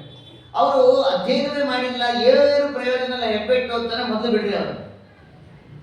ಆಮೇಲೆ ರಾಜ ಇದ್ದಾನೆ, ಅವನಿಗೆ ಪ್ರಜೆಗಳನ್ನ ಸಂರಕ್ಷಣೆ ಮಾಡುವಂತಹ ಸಾಮರ್ಥ್ಯವೇ ಇಲ್ಲ, ಅವನನ್ನು ಬಿಡ್ರಿ. ಆಮೇಲೆ ಅಪ್ರಿಯವನ್ನಾಡ್ತಕ್ಕಂತಹ ಸತಿಯನ್ನ ಬಿಡ್ರಿ. ಏನ್ ಹೇಳೋದು ಕರೆಕ್ಟ್ ಆಗ ಹುಷಾರಾಗಿ ಅದನ್ನ ಮೊದಲೇ ಬಿಡೋದು ರೆಡಿ ಇಟ್ಬಿಡ್ತಾರೆ. ಅಪ್ರಿಯವನ್ನಾಡ್ತಕ್ಕಂತಹ ಅಂತ ಹೇಳಿದ್ದಾರೆ, ಎಲ್ರೂ ಅಲ್ಲ. ಮತ್ತೆ ಅದರಿಂದ ಗ್ರಾಮದಲ್ಲಿರ್ತಕ್ಕಂಥ ಗೊಲ್ಲನ್ನು ಬಿಡ್ರಿ. ಆ ಗೊಲ್ಲ ಎಲ್ಲಿರ್ಬೇಕು? ಹಳ್ಳಿಗಾಡ ಪ್ರದೇಶದಲ್ಲಿ ಗೋಗಳನ್ನು ಮೇಲ್ಬೇಕು, ಅವನು ಗ್ರಾಮದಲ್ಲಿ ಕೆಲಸ ಅವನನ್ನು ಬಿಡ್ರಿ. ಆಮೇಲೆ ವನದಲ್ಲಿರ್ತಕ್ಕಂಥ ಕ್ಷೌರಿಕನ್ ಬಿಡ್ರಿ. ಕ್ಷೌರಿಕ ಎಲ್ಲಿರ್ಬೇಕು? ಗ್ರಾಮದಲ್ಲಿರ್ಬೇಕು. ಗೊಲ್ಲ ಇರಬೇಕು, ವನದಲ್ಲಿ ಇರಬೇಕು. ಇವನಲ್ಲಿ ಅವನು ಇಲ್ಲಿ ಬಿಡ್ರಿ ಅಂತವ್ರು. ಅರ್ಥ ಆಯ್ತಾ? ಒಬ್ಬ ಕ್ಷೌರಿಕ ಸರಿ, ಏನಾಯ್ತು? ಅವನಿಗೆ ಬಿಸ್ನೆಸ್ಸೇ ಆಗಿಲ್ಲಪ್ಪ. ಯಾರು ಬರಲೇ ಇಲ್ಲ ಗಿರಾಕಿಗಳು. ಅದಕ್ಕೆ ಅವ್ರ ಸ್ನೇಹಿತರು ಒಂದು ಕೆಲಸ ಮಾಡ್ಬೋದು, ಚೌಕಲ್ಲಿ ಬಿಡಿ. ಅಂದ್ರೆ 4 ರಸ್ತೆಗಳು ಸೇರ್ತಕ್ಕಂತಹ ಆ ಚೌಕಿ ಅಂತ ಏನಂತಾರೆ, ಅಲ್ಲಿ ಮಧ್ಯದಲ್ಲಿ ಕೂತು ನಿನಗೆ ವ್ಯಾಪಾರ ಚೆನ್ನಾಗಿ. ಸರಿ, ಏನು ಮಾಡ್ದ? 4 ರಸ್ತೆ ಸೇರುವಂತಹ ಚೌಕದಲ್ಲೇ ಕೂತ. ಬಹಳ ಹೊತ್ತು ಕೂತ. ಆ ಕತ್ತಿ ಮಸೀತಾನೆ ಇದ್ದಾನೆ. ಯಾಕೆ? ಯಾರಾದ್ರೂ ಬರ್ತಾರೇನೋ ಗಿರಾಕಿ, ಕ್ಷೌರ ಮಾಡೋದಕ್ಕೆ ಸಿದ್ಧಪಡಿಸ್ಕೊಳ್ಳೋಣ ಅಂತ ಬೆಳಗ್ಗೆಯಿಂದ ಮಧ್ಯಾಹ್ನಕ್ಕೂ ಅದನ್ನ ಮಸೀತಾನೆ ಇದ್ದಾನೆ. ಯಾರು ಬರೋ ಸೂಚನೆನೇ ಇಲ್ಲ. ಇವನಿಗೆ ಬಹಳ ಬೇಸರ ಆಗೋಯ್ತು. ಮಧ್ಯಾಹ್ನದಿಂದ ಬೆಳಗ್ಗೆಯಿಂದ ಮಧ್ಯಾಹ್ನದವರೆಗೂ ಕಾದ ಯಾರು ಬರಲಿಲ್ಲ. ಹಾಳಾಗೋಗ್ಲಿ ಅಂತ ಹೇಳ್ಬಿಟ್ಟು ಮಾಡ್ತೀನಿ, ಯಾಕೋ ಸರಿಗಿಲ್ಲ ಇಲ್ಲಿ ಅಂತ ಹೇಳಿ ಬೆಕ್ಕಿನ ಮರಿ ಇಟ್ಟು ಅದನ್ನೇ ಎತ್ಕೊಂಬಂದ. ಯಾರು ಬರ್ತಾ ಇದ್ರೆ ಹಾಳಾಗೋಯ್ತು ಅಂತ ಅದನ್ನೇ ಕ್ಷೌರ ಮಾಡಿ ಹರೆಯೇನ ಮಾಡಿಸ್ದ. ಆಮೇಲೆ ಈ ಊರಲ್ಲಿ ಯಾಕೆ ಯಾರು ಬರ್ತಾ ಇಲ್ವಲ್ಲ ಕ್ಷೌರ ಮಾಡಿಸ್ಕೊಳ್ಳೋಕ್ಕೆ ಅಂತ ತೀರ್ಮಾನ ಮಾಡಿಕೊಂಡು ಹೋಗಿ ನೋಡ್ತಾನೆ. ಅದು ಜೈನ ಸನ್ಯಾಸಿಗಳಿರ್ತಕ್ಕಂಥ ಊರು. ಅವ್ರು ಕ್ಷೌರ ಮಾಡಿಸ್ಕೊಳ್ಳೋದಿಲ್ಲ. ಯಾಕೆ? ಅವರ ಕೂದಲು ಕಿತ್ಕೊಳ್ಳುವಂಥದ್ದು ಕ್ರಮ ಅವರಲ್ಲಿ ಅಲ್ವಾ. ಆದ್ರಿಂದಾಗಿ ಹೀಗೆಲ್ಲ ಆಭಾಸ ಆಗ್ತಾ ಇರುತ್ತೆ. ಎಲ್ಲೋ ಒಂದ್ ಕಡೆ ಹೋಗೋಕ್ಕಿಂತ ಮುಂಚೆ ದಡ್ರು ಏನಿದೆ ಏನಿಲ್ಲ, ನಮ್ದು ವ್ಯಾಪಾರ ದಕ್ಕುತ್ತೋ ಇಲ್ವೋ ಅನ್ನೋದು ಮೊದಲು ತೀರ್ಮಾನ ಮಾಡ್ಕೊಳ್ತಾನೆ ಹೋಗ್ಬೇಕು. ಇನ್ನು ಹಾಗೆ ಒಬ್ಬ ಇವನ್ ತರನೇ ಡೋಬಿ, ಅವನು ಒಂದು ಪ್ರದೇಶಕ್ಕೆ ಹೋದ. ನೋಡ್ತಾ ಇದ್ದಾನೆ 16 ದಿನಗಳಾಯ್ತು, ಒಬ್ರು ಬಟ್ಟೆ ಕೊಡಕ್ಕೆ ಬರ್ತಾ ಇಲ್ಲ. ಅದ್ಯಾಕೆ ಹಾಗಾಯ್ತು ಅಂದ್ರೆ ಅದು ಕೂಡ ಜೈನ ವೃತ್ತಿ ಇರ್ತಕ್ಕಂಥ ಸ್ಥಳನೇ. ಅವ್ರು ಬಟ್ಟೆಯನ್ನೇ ಹಾಕೊಡಲ್ಲ, ಇವ್ರು ಬಟ್ಟೆ ಕೊಡ್ತಾರೆ ಹೋಗಿ. ಆದ್ರಿಂದಾಗಿ ಎಲ್ಲಿ ಏನಾದ್ರೂ ಒಂದು ಕೆಲಸ ಮಾಡೋಕ್ಕಿಂತ ಮುಂಚೆ ಆ ಪ್ರಾಂತ್ಯದಲ್ಲಿ ಏನಿದೆ ಏನಿಲ್ಲ ನೋಡ್ಕೋಬೇಕು. ಅದರಂತೆ ಇಲ್ಲಿ ಹೇಳ್ತಾ ಇದ್ದಾರೆ, ಗ್ರಾಮದಲ್ಲಿ ಇರ್ತಕ್ಕಂಥ ಗೊಲ್ಲ, ವನದಲ್ಲಿರ್ತಕ್ಕಂಥ ಕ್ಷೌರಿಕ, ಅವನನ್ನು ಮೊದಲು ಬಿಡ್ರಿ ಅಂತ ಹೀಗೆಲ್ಲ ಹೇಳಿ ಯಾವುದನ್ನು ಬಿಡಬೇಕು, ಯಾವುದನ್ನು ಇಟ್ಕೋಬೇಕು. ಸತ್ಯ, ದಾನ, ತಪ, ಕ್ಷಮ, ಧೈರ್ಯ, ಸಹನೆ, ಈ 6 ಗುಣಗಳನ್ನು ಸಂಪಾದನೆ ಮಾಡಿಕೊಳ್ಳಿ. ಸತ್ಯ, ದಾನ, ತಪ, ಕ್ಷಮ, ಧೈರ್ಯ, ಸಹನೆ, ಈ 6 ಗುಣಗಳು 6 ಸ್ನೇಹಿತರಿದ್ದಾಗೆ ನಮಗೆ. ಆ 6 ಸ್ನೇಹಿತರನ್ನು ಸಂಪಾದಿಸಿಕೊಳ್ಬೇಕು. ಆಗ ಇದೆಲ್ಲ ಯಾಕೆ ಹೇಳ್ತಾ ಇದ್ದಾರೆ? ಭಯ ಆಗದೆ ನಿರ್ಭೀತಿಯಿಂದ ನಾವು ಜೀವನದಲ್ಲಿ ಇರಬೇಕು ಅಂತಂದ್ರೆ ಹೇಗಿರಬೇಕು ಅನ್ನೋದು ತೋರಿಸ್ತಾ ಇದ್ದಾರೆ. ಆಮೇಲೆ ಇಷ್ಟು ಹೇಳಿ ಯಾರ್ಯಾರನ್ನ ಹೇಗೆ ಪೂಜಿಸ್ಬೇಕು ವಿದುರರು ತುಂಬಾ ಚೆನ್ನಾಗಿ ಹೇಳ್ತಾರೆ. ನಮ್ಗೆಲ್ಲ ಜೀವನದಲ್ಲಿ ಇದೆಲ್ಲ ಆದರ್ಶ. ಆ ವ್ಯಕ್ತಿತ್ವದಲ್ಲೇ ಅದನ್ನ ಮಾಡಿ ತೋರಿಸಿದ್ದವರು. ಅವ್ರು ಮಾಡಿ ತೋರಿಸಿರೋದನ್ನೇ ಹೇಳ್ತಾ ಇದ್ದಾರೆ. ಗೋವುಗಳು ಸದಾ ಪೂಜಿತವಾದ, ಆ ಗೋವುಗಳು ಪೂಜಿತವಾಗಿರೋದ್ರಿಂದ ಅದಕ್ಕೆ ಗಂಧಾದಿಗಳಿಂದ ನಾವು ಆರಾಧನೆ ಮಾಡಬೇಕು. ಆಯ್ತಾ? ಆ ಗೋವುಗಳು ಹೇಗೆ ಪೂಜಿತವಾಗುತ್ತೆ ಅಂದ್ರೆ ಗಂಧದಿಂದ ಪೂಜಿಸಬೇಕು. ಗೋವುಗಳಿಗೆ ಗಂಧದಿಂದ ನಾವು ಪೂಜಿಸಬೇಕು. ವಿಪ್ರರು ಅವರು ವೇದಗಳಿಂದ ಪೂಜಿತರಾಗ್ತಾರೆ. ಆಮೇಲೆ ರಾಜರು ತಮ್ಮ ಪರಿಚಾರಕರಿಂದ ಪೂಜಿತರಾಗುತ್ತಾರೆ. ರಾಜರಿಗೆ ಅಂತಂದ್ರೆ 10 ಜನ ಭಟರಿರಬೇಕು. ಆಗ ಮಧ್ಯದಲ್ಲಿ ರಾಜ ಬಂದ್ರೆ ಅವ್ರಿಗೊಂದು ಶೋಭೆ. ಯಾರೂ ಇಲ್ಲ, ಕೇಳೋರಿಲ್ಲ, ಹೇಳೋರಿಲ್ಲ, ಒಬ್ಬನೇ ಬಂದ ಅಂತಂದ್ರೆ ಏನು ಪ್ರಯೋಜನ ಇಲ್ಲ, ಅವನಿಗೆ ಹೆಚ್ಚು ಗೌರವ ಸಿಗೋದಿಲ್ಲ. ಹೀಗೆ ಆ ಒಬ್ಬೊಬ್ಬರ ಲಕ್ಷಣಗಳನ್ನ ಹೇಳ್ತಾ ಇನ್ನೊಂದು ತುಂಬಾ ಚೆನ್ನಾಗಿ ಹೇಳ್ತಾರೆ.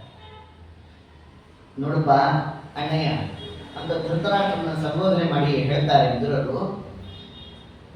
ಧನವಂತರು ತಾವು ದೇಹವನ್ನು ಬಲಿಷ್ಠಗೊಳಿಸ್ಕೋಬಹುದು. ಯಾಕೆ? ತುಪ್ಪ ತಿಂದು. ನನ್ನ ಮಾತಲ್ಲ, ವಿದುರರ ಮಾತು. ಅವ್ರೇನು ಹೇಳ್ತಾರೆ, ಧನವಂತರು ದಪ್ಪಗಾಗಬಹುದು. ಯಾಕೆ? ತಿನ್ನೋದಕ್ಕೆ ದ್ರವ್ಯ ಇದೆ, ತುಪ್ಪ ಅವೆಲ್ಲ ಚೆನ್ನಾಗಿ ತಿಂದು ದಪ್ಪಗಾಗಬಹುದು. ಮಧ್ಯಮರು ಮಜ್ಜಿಗೆ ಹಾಲು ಏನೋ ಕುಡ್ಕೊಂಡು ಪಾಪ ತೃಪ್ತರಾಗಬಹುದು. ಆಯ್ತಾ? ದರಿದ್ರರು ಪಾಪ ಅವ್ರು ಏನು ಇದ್ದೇನೆ ನೀರು ಕೊಡ್ಕೊಂಡು ಅದರಿಂದಲೇ ತೃಪ್ತಿ ಪಡ್ಬೋದು. ಆದರೂ ಕೂಡ ಆ ದರಿದ್ರರು ಹಸಿವೆ ಆದಾಗ ಅವರು ತಿಂದಂತಹ ಕದ್ದನ್ನ, ಆಯ್ತಾ, ಆ ಕದ್ದನ್ನ ಅದು ಅವರಿಗೆ ರುಚಿಸೋದಿಲ್ಲ. ಹಸಿವೆ ಆಗಿದೆ ಅಂತ ಕದ್ದನ್ನ ತಿಂದರೂ ಕೂಡ ಅದು ರುಚಿಸೋದಿಲ್ಲ. ಒಂದು ಕದ್ದನ್ನ ಅಥವಾ ಕದನ್ನ ಏನ್ ಹಾಗಂದ್ರೆ ಹಳಸಿದ್ದು ಅಂತಿರಲ್ಲ, ಹಸಿವೆ ಆದವನಿಗೆ ಹಳಸಿದ್ದು ಕೂಡ ರುಚಿಸುತ್ತೆ. ಅದು ಮೃಷ್ಟಾನ್ನ ಅಂತ ಆಗುತ್ತೆ. ಹೌದಾ? ಯಾಕೆ? ಹಸಿವೆ ಆದಾಗ ಅನ್ನ ಸಿಕ್ಕಿದ್ರೆ ಸಾಕು ಅನ್ನುವಾಗ ಅದು ಕದನ್ನ ಆದ್ರೇನು, ಹಳಸಿದ್ದಾದ್ರೇನು. ಧನವಂತರಿಗೆ ಅದು ಗೊತ್ತಾಗೋದಿಲ್ಲ. ಪದಾರ್ಥದ ಬೆಲೆ ಗೊತ್ತಾಗೋದು ಅದರ ಅನುಪಸ್ಥಿತಿಯಲ್ಲಿ. ಆದ್ದರಿಂದ ಧನವಂತರಿಗೆ ಧನ ಇದೆ, ಹಸಿವೆ ಇಲ್ಲ. ನೋಡಿ ಎಷ್ಟು ಜನ ಹೇಳ್ತಾರೆ, ಧನವಂತರಿಗೆ ಹಣ ಇದೆ ಆದ್ರೆ ಹಸಿವೆ ಇಲ್ಲ. ದರಿದ್ರರಿಗೆ ಹಸಿವೆ ಇದೆ, ಹಣ ಇದೆ. ಇವತ್ತು ನಾವು ನೋಡ್ತಾ ಇದ್ದೀವಿ ಅದನ್ನು. ಇವತ್ತಿನ ಜೀವನದ ವ್ಯವಸ್ಥೆಯಲ್ಲಿ ನೋಡ್ತಾ ಇದ್ದೀವಿ. ಶುಗರ್ ಮಿಲ್ ಫ್ಯಾಕ್ಟರಿ ಓನರ್, ಆಯ್ತಾ, ಶುಗರ್ 350/450 ಬೇಕಾದಷ್ಟಿದೆ, ಒಂದು ಸಕ್ಕರೆ ಕಾಳು ಬಾಯಿಗೆ ಹಾಕೊಳ್ಳೋದಿಲ್ಲ. ಆಯ್ತಾ? ಬೇಕಾದ sugar mill factory owner, rice mill owner, ಅಕ್ಕಿನೇ ತಿನ್ನಾಗಿ ತಾನೇ ಬೆಳೆದ ಅಕ್ಕಿ, ಇನ್ಯಾವುದೂ ಅಲ್ಲ. ತನ್ನ ಮಿಲ್ಲಲ್ಲೇ ಇರುವಂತ ಒಂದು ಅಕ್ಕಿ ಕಾಳು ಬಾಯಿಗೆ ಹಾಕೊಳ್ಳೋಕ್ಕಾಗಲ್ಲ, ತಗೊಂಡೇನ್ ಮಾಡಿ. ಅದರಿಂದ ಹೀಗಾಗುತ್ತೆ. ಧನವಂತರಿಗೆ ಧನ ಇದೆ, ಹಸಿವೆ ಇಲ್ಲ.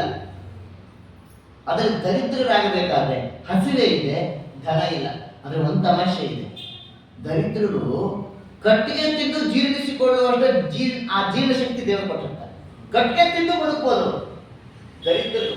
ಅವ್ರಿಗೆ ಹಣ ಇಲ್ಲದೆ ಇರ್ಬೋದು, ಜೀರ್ಣಶಕ್ತಿ ಇದೆ. ಇವನ್ ಹಣ ಇದೆ, ಜೀರ್ಣಶಕ್ತಿ ಇದೆ. ನೋಡ್ತಾ ಇದೀವಲ್ವ ಲೋಕದಲ್ಲಿ. ಅದರಿಂದಾಗಿ ಹೀಗೆಲ್ಲ ಹೇಳ್ತಾರೆ.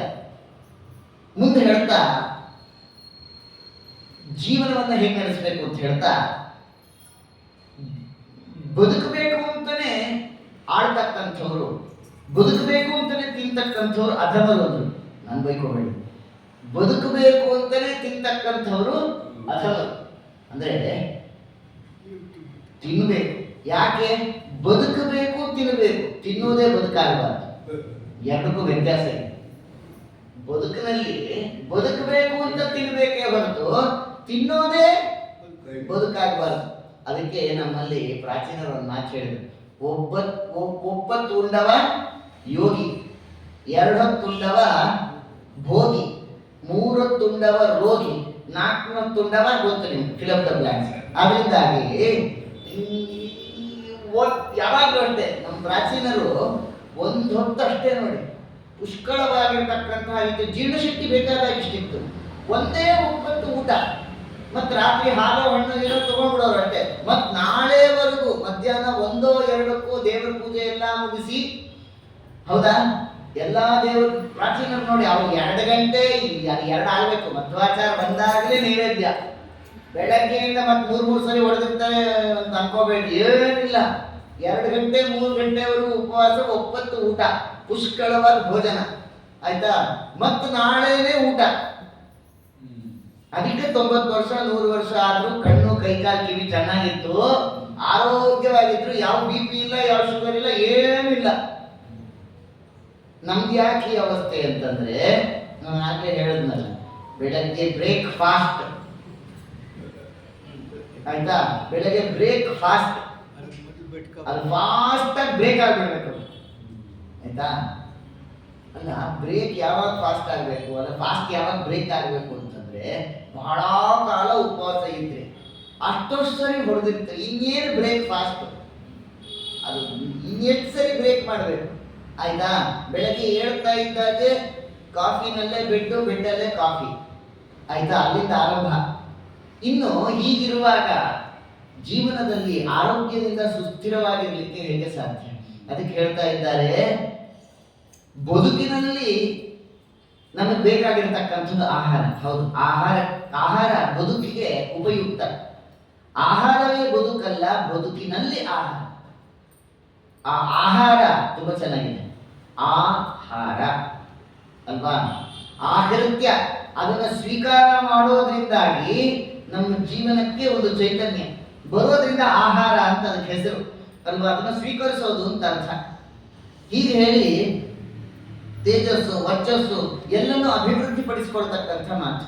ಆಮೇಲೆ ಈಗ ಅನೇಕರು ಸರ್ವತೀರ್ಥ ಸ್ನಾನಗಳನ್ನ ಮಾಡಬೇಕು ಅಂತ ಸಂಕಲ್ಪ ಮಾಡಿರ್ತಾರೆ. ಒಳ್ಳೆಯದೇ, ತೀರ್ಥಕ್ಷೇತ್ರಗಳನ್ನು ಸಂಚಾರ ಮಾಡಬೇಕು, ಸರ್ವತೀರ್ಥ ಅವಗಾಹನವನ್ನು ಮಾಡಿದ್ರೆ ಪುಣ್ಯಕ್ಕೆ ಕಾರಣವಾಗುತ್ತದೆ. ಅದಕ್ಕೆ ಹೇಳ್ತಾ ಇದ್ದಾರೆ, ಸರ್ವತೀರ್ಥ ಸ್ನಾನಕ್ಕಿಂತ ಇನ್ನೊಂದು ಸುಲಭವಾದಂತಹ ಒಂದು ವಿಚಾರ ಇದೆಯಂತೆ. ಸರ್ವತೀರ್ಥ ಸ್ನಾನಕ್ಕಿಂತಲೂ ಆರ್ಜವ ಅನ್ನುವಂತಹ ಗುಣ ನಮ್ಮಲ್ಲಿ ಇರಬೇಕಂತ. ಆರ್ಜವ ಅಂದ್ರೆ ಏನ್ ಗೊತ್ತಾ? ನಮಗೆ ಆಗದೇ ಇರೋರು, ನಮಗೆ ಕೆಡುಕನ್ನ ಉಂಟು ಮಾಡಿದವರು, ಅವರಲ್ಲೂ ಕೂಡ ಮಿತ್ರ ಭಾವ. ಆರ್ಜವ ಅಂದ್ರೆ ಇದು. ಅದು ಸಾಧ್ಯ ಇಲ್ಲ. ಕಾಯಿಕವಾಗಿ, ವಾಚನಿಕವಾಗಿ, ಮಾನಸಿಕವಾಗಿಯೂ ಅವರಲ್ಲಿ ನಾವು ದ್ವೇಷತ್ವವನ್ನು ಬಯಸದೇ ಇರತಕ್ಕಂಥದ್ದು ಸಾಧ್ಯವಾ? ಸರ್ವತೀರ್ಥ ಅವಗಾಹನವನ್ನ ಮಾಡ್ತಕ್ಕಂಥದ್ದು ಹೀಗೆ. ಉದಾಹರಣೆ ಕೊಡ್ತೀನಿ, ನಮ್ಮಲ್ಲಿ ಅದು ಇಲ್ಲ ಅನ್ನೋದಕ್ಕೆ, ಇರೋಕ್ಕೆ ಸಾಧ್ಯವೇ ಇಲ್ಲ ಕಲಿಯುವುದರಲ್ಲಿ. ಒಂದು ಉದಾಹರಣೆ ಕೊಡ್ತೀನಿ. ಈಗ ನಮ್ಮ ಮನೆಗೆ ಯಾರೋ ನಮ್ಗೆ ಆಗದೇ ಇರೋರು ಇರಬಾರ್ದು, ಹಾಗೆ ಆಗದೇ ಇರೋರು ತಿರಬಾರ್ದು, ಯಾರನ್ನೂ ದ್ವೇಷಿಸಬಾರ್ದು. ಆದರೆ ಮನಸ್ಸಿನಲ್ಲಿ ಅವ್ರ ಬಗ್ಗೆ ನಮಗೆ ಒಳ್ಳೆಯ ಭಾವನೆ ಇದೆ, ಆಯ್ತಾ. ಅವರು ಅಕಸ್ಮಾತ್ತಾಗಿ ಏನೋ ಅನಿವಾರ್ಯ ಕಾರಣದಿಂದ ನಮ್ಮ ಮನೆಗೆ ಬಂದರು. ಎಷ್ಟೋ ಸಂದರ್ಭಗಳು ಹೀಗಾಗತ್ತೆ. ಆಗೇನಾಗುತ್ತೆ, ಮುಖತಃನೇ ಯಾಕೆ ಬಂದ್ರಿ ಅಂತ ಕೇಳೋದಿಲ್ಲ, ಯಾರು ಯಾಕೆ ಬಂದ್ರಿ ಅಂತ ಕೇಳೋದಿಲ್ಲ. ಅವರನ್ನು ಮುಖತಃ ಅವಮಾನ ಮಾಡೋದಿಲ್ಲ. ಮನಸ್ಸಿನಲ್ಲಿ ಏನಿದೆ, ಬಂದ್ರು ಇನ್ನ ಪ್ರಾಣ ತಿನ್ನಕ್ಕೆ ಅಂತಾನೆ ಇದೆ. ಮನಸ್ಸಿನಲ್ಲಿ ಏನಿದೆ, ಬಂದ್ರು ಇನ್ನು ನಮ್ಮ ಪ್ರಾಣ ತಿನ್ನಕ್ಕೆ ಅಂತಾನೆ ಇದೆ. ಆದ್ರೆ ಮುಖತಃ ಏನ್ ಹೇಳ್ತೀವಿ, ಅಯ್ಯೋ ನೀವು ಬಂದಿದ್ದು ನಮ್ಮನೆ ಪಾವನವಾಗ್ಬಿಟ್ಟು, ಬನ್ನಿ ಬನ್ನಿ ಬನ್ನಿ ಬನ್ನಿ ಅಂತೀವೋ ಇಲ್ಲೋ? ಹೌದಾ? ಒಂದು ವೇಳೆ ಆರ್ಜವ ಅಂದ್ರೆ ಹೇಗಿರ್ಬೇಕು ಅಂತ, ಮುಖತಃನೇ ಹೇಳಬೇಕು, ಸುಳ್ಳು ಮೋಸ ಕಟವಟ ಇರಬಾರ್ದು. ಏನು, ನಿಮ್ಮನ್ನ ಕಂಡ್ರೆ ನಮ್ಗೆ ಆಗೋದಿಲ್ಲ, ಆದ್ರಿಂದ ನೀವು ನಮ್ಮ ಮನೆಗೆ ಬರಬೇಡಿ, ಕಲಿಯೋದಕ್ಕೆ ಸಾಧ್ಯ ಇಲ್ಲ. ಆರ್ಜವ ಅಂದ್ರೆ ಏನ್ ಗೊತ್ತಾ? ಸತ್ಯತೆಯನ್ನ, ಸತ್ಯಾಂಶವನ್ನ ಕಿಂಚಿತ್ತು ಮರೆ ಮಾಡದೆ ಹೇಳ್ತಕ್ಕಂಥ ಪ್ರವೃತ್ತಿ. ಕಲಿಯುಗದಲ್ಲಿ ಹಾಗೆ ಮಾಡಿದ್ರೆ ಯಾವ ಸಂಬಂಧಗಳು ಉಳಿಯೋದಿಲ್ಲ. ಆದ್ರೆ ಕೃಷ್ಣನ ಗೀತೆಯಲ್ಲಿ ಆರ್ಜವದ ಬಗ್ಗೆ ಹೇಳಿದ್ದಾನೆ. ಹಾಗಾದ್ರೆ ಆರ್ಜವ ಅದನ್ನು ಉಳಿಸ್ಕೊಡೋದು ಹೇಗೆ ಅಂತಂದ್ರೆ, ಹೌದು, ಮುಖತಃ ನಾವು ಯಾರಿಗೂ ಕೂಡ ಆ ರೀತಿಯಾಗಿರ್ತಕ್ಕಂತಹ ರೀತಿಯಲ್ಲಿ ವರ್ತಿಸ್ಲಿಕ್ಕೆ ಸಾಧ್ಯ ಇಲ್ಲ. ಸ್ವಲ್ಪ ಔದಾರ್ಯ ಗುಣವನ್ನು ನಾವು ತೋರಿಸ್ಬೇಕು. ನಮಗೆ ಬೇಡದೇವರಾದ್ರೂ ಕೂಡ ಮುಖತಃ ನಾವು ಹೇಳೋದಿಲ್ಲ. ಆದರೆ ಸತ್ಯತೆಯನ್ನ ಮರೆ ಮಾಡಬಾರದು. ಅವರಲ್ಲಿ ಅವರು ಮನೆಗೆ ಬಂದ ಆದಮೇಲೆ ಕೆಲವು ಕಾಲ ವಿಶ್ರಾಂತಿ ಎಲ್ಲ ತೆಗೆದುಕೊಂಡು ಹೋದ ಮೇಲೆ ಅವರಿಗೆ ನಾವು ಅದನ್ನು ತಿಳಿಸಿ ಹೇಳ್ತಕ್ಕಂಥದ್ದು, ಯಾಕೆ ನಿಮ್ಮ ಮೇಲೆ ನಮಗೆ ಬೇಸರವಾಗಿದೆ ಅನ್ನುವಂತಹ ವಿಚಾರವನ್ನ ಅವರಿಗೆ ಮನದಟ್ಟು ಮಾಡಿಕೊಡ್ತಕ್ಕಂಥದ್ದು. ಅರ್ಥ ಆಯ್ತಾ? ಅದನ್ನು ತಿಳಿಸಿ ಹೇಳಬೇಕು. ತಿಳಿಸಿ ಹೇಳಬೇಕು. ಆದರೆ ಔದಾರ್ಯವನ್ನ ತೋರದೆ ಅಲ್ಲ, ಅನಾದರವನ್ನ ಮಾಡಿ ಅಲ್ಲ. ಸರಿಯಾಗಿ ತಿಳಿಬೇಕು. ಅನಾದರವನ್ನ ಮಾಡಬಾರ್ದು, ಎಂದು ಯಾರಿಗೂ ಅನಾದರವನ್ನು ಮಾಡಬಾರ್ದು. ಅದಕ್ಕೆ ಹೇಳ್ತಾರೆ, ಸರ್ವತೀರ್ಥ ಸ್ನಾನಕ್ಕಿಂತ ಆರ್ಜವವೇ ದೊಡ್ಡದಾಗಿದೆ. ಮನಸ ವಾಚ ಕಾಯೇನ ಬೇರೆ ಬೇರೆ ಆಗಿರ್ತಕ್ಕಂತಹ ಈ ಏನು ತ್ರಿಕರಣಗಳಿವೆ, ಅದು ಯಾರನ್ನೂ ಕೂಡ ದ್ವೇಷಿಸಬಾರ್ದು. ಆದರೆ ನಿನ್ನ ಮಕ್ಕಳು ಅವರು ಮಹಾ ಕೆಟ್ಟ ಪ್ರವೃತ್ತಿಯರಾಗಿದ್ದಾರೆ. ನೀನೀಗಲೂ ಹೇಳ್ತಾ ಇದ್ದೀನಿ, ಕಾಯಿಕವಾಗಿ, ವಾಚನಿಕವಾಗಿ, ಮಾನಸಿಕವಾಗಿ ಬೇರೆ ಬೇರೆ ಆಗಿರ್ತಕ್ಕಂತಹ ನಿನ್ನ ಮಕ್ಕಳನ್ನ ನೀನು ದಂಡನೆ ಮಾಡು, ಆಯ್ತಾ? ಪಾಂಡವರಿಗೆ ಅವರು ದಕ್ಕಬೇಕಾಗಿರ್ತಕ್ಕಂಥ ರಾಜ್ಯವನ್ನ ಕೊಡು.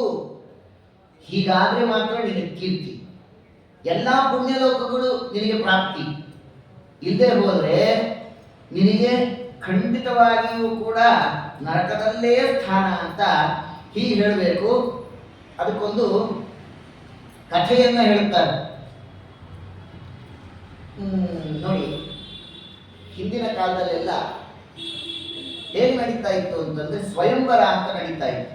ಕೇಶಿನಿ ಅನ್ನುವಂತಹ ಸ್ವಯಂವರಕ್ಕೆ ವಿರೋಚನ ಅನ್ನುವಂತಹ ದೈತ್ಯ ಒಬ್ಬ ಅಸುರ, ಅಪರೂಪದ ಕಥೆ ಹೇಳ್ತಾರೆ. ಕೇಶಿನಿ ಅನ್ನುವಂತಹ ಸ್ವಯಂವರಕ್ಕೆ ವಿರೋಚನ ಅನ್ನುವಂತಹ ದೈತ್ಯ ಅವನ ಅಸುರ ಬಂದ. ಅಲ್ಲಿಗೆ ಸುಧನ್ವ ಅನ್ನುವಂತಹ ಬ್ರಾಹ್ಮಣನು ಬಂದ. ಸರಿಯಾಗಿ ಕೇಳಿ, ಕೇಶಿನಿ ಅನ್ನುವಂಥವಳ ಸ್ವಯಂವರಕ್ಕೆ ವಿರೋಚನ ಅನ್ನುವಂತಹ ಅಸುರನು ಬಂದ, ಸುಧನ್ವ ಅನ್ನುವಂತಹ ಬ್ರಾಹ್ಮಣನು ಬಂದ. ಕೇಶಿನಿ ಈ ಯಾವ ವಿರೋಚನ ಇದ್ದಾನೆ ಅವನನ್ನು ನೋಡಿ, ಸುಧನ್ವ ವಿಪ್ರ ನೀನು ದೈತ್ಯ ಅಂತ ಹೇಳಿದ. ಅವನು ಉತ್ತಮನಾಗಿದ್ದಾನೆ, ಯಾಕೆ ಬ್ರಾಹ್ಮಣ ಉತ್ತಮನಾಗಿರೋದ್ರಿಂದ ಅವನನ್ನ ಸ್ವಾಗತ ಮಾಡಬೇಕು, ಯಾಕೆ ಅವನು ಬ್ರಾಹ್ಮಣ ಅಂತ ಹೇಳಿ ಈ ಕೇಶಿನಿ ಹೇಳಿದ್ರು. ವಿರೋಚನ ಹೇಳ್ತಾನೆ, ನಾನ್ಯಾಕೆ ಸ್ವಾಗತ ಮಾಡಬೇಕು? ನಾವು ಕಶ್ಯಪ ಪ್ರಜಾಪತಿಯ ಮಕ್ಕಳು, ನಮಗೆ ದೇವತೆಗಳು ವಿಪ್ರರು ಒಂದೇ ಏನಲ್ಲ. ಅದರಿಂದಾಗಿ ಕೇಶಿನಿ ಹೇಳಿದ್ರು, ಒಂದು ಕೆಲಸ ಮಾಡಿ, ನೀವಿಬ್ರು ನಾಳೆ ಬೆಳಗ್ಗೆ ಬಂದು ಬಿಡಿ ಆ ವಿರೋಚನನಿಗೆ ಮತ್ತು ಈ ಸುಧನ್ವ ಅನ್ನುವಂಥ ಬ್ರಾಹ್ಮಣನಿಗೆ ಹೇಳಿ ಕಳಿಸಿದ್ರು. ಬೆಳಗ್ಗೆ ಬಂದ್ಬಿಡ್ರಿ ಅಂತ ಕೇಶಿನಿ ಹೇಳಿದ್ರು. ಬೆಳಗ್ಗೆ ಆಯ್ತು, ಸರಿ.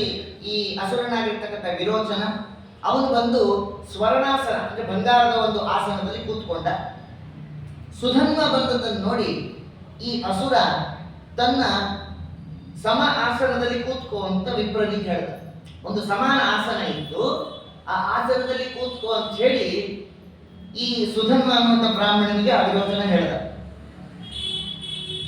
ಈ ಬ್ರಾಹ್ಮಣ ಏನ್ ಮಾಡ್ದ, ಆ ವಿರೋಚನನ ಆ ಆಸನವನ್ನ ಸುಮ್ಮನೆ ತಾನು ಮುಟ್ಟಿ ಅವನಿಗೆ ಸಮವಾಗಿ ಕೂಡೋದಿಲ್ಲ ಅಂತ ಹೇಳ್ದ. ಮುಟ್ಟದ ಅಷ್ಟೇ, ಕೂತ್ಕೊಳ್ಳಿಲ್ಲ.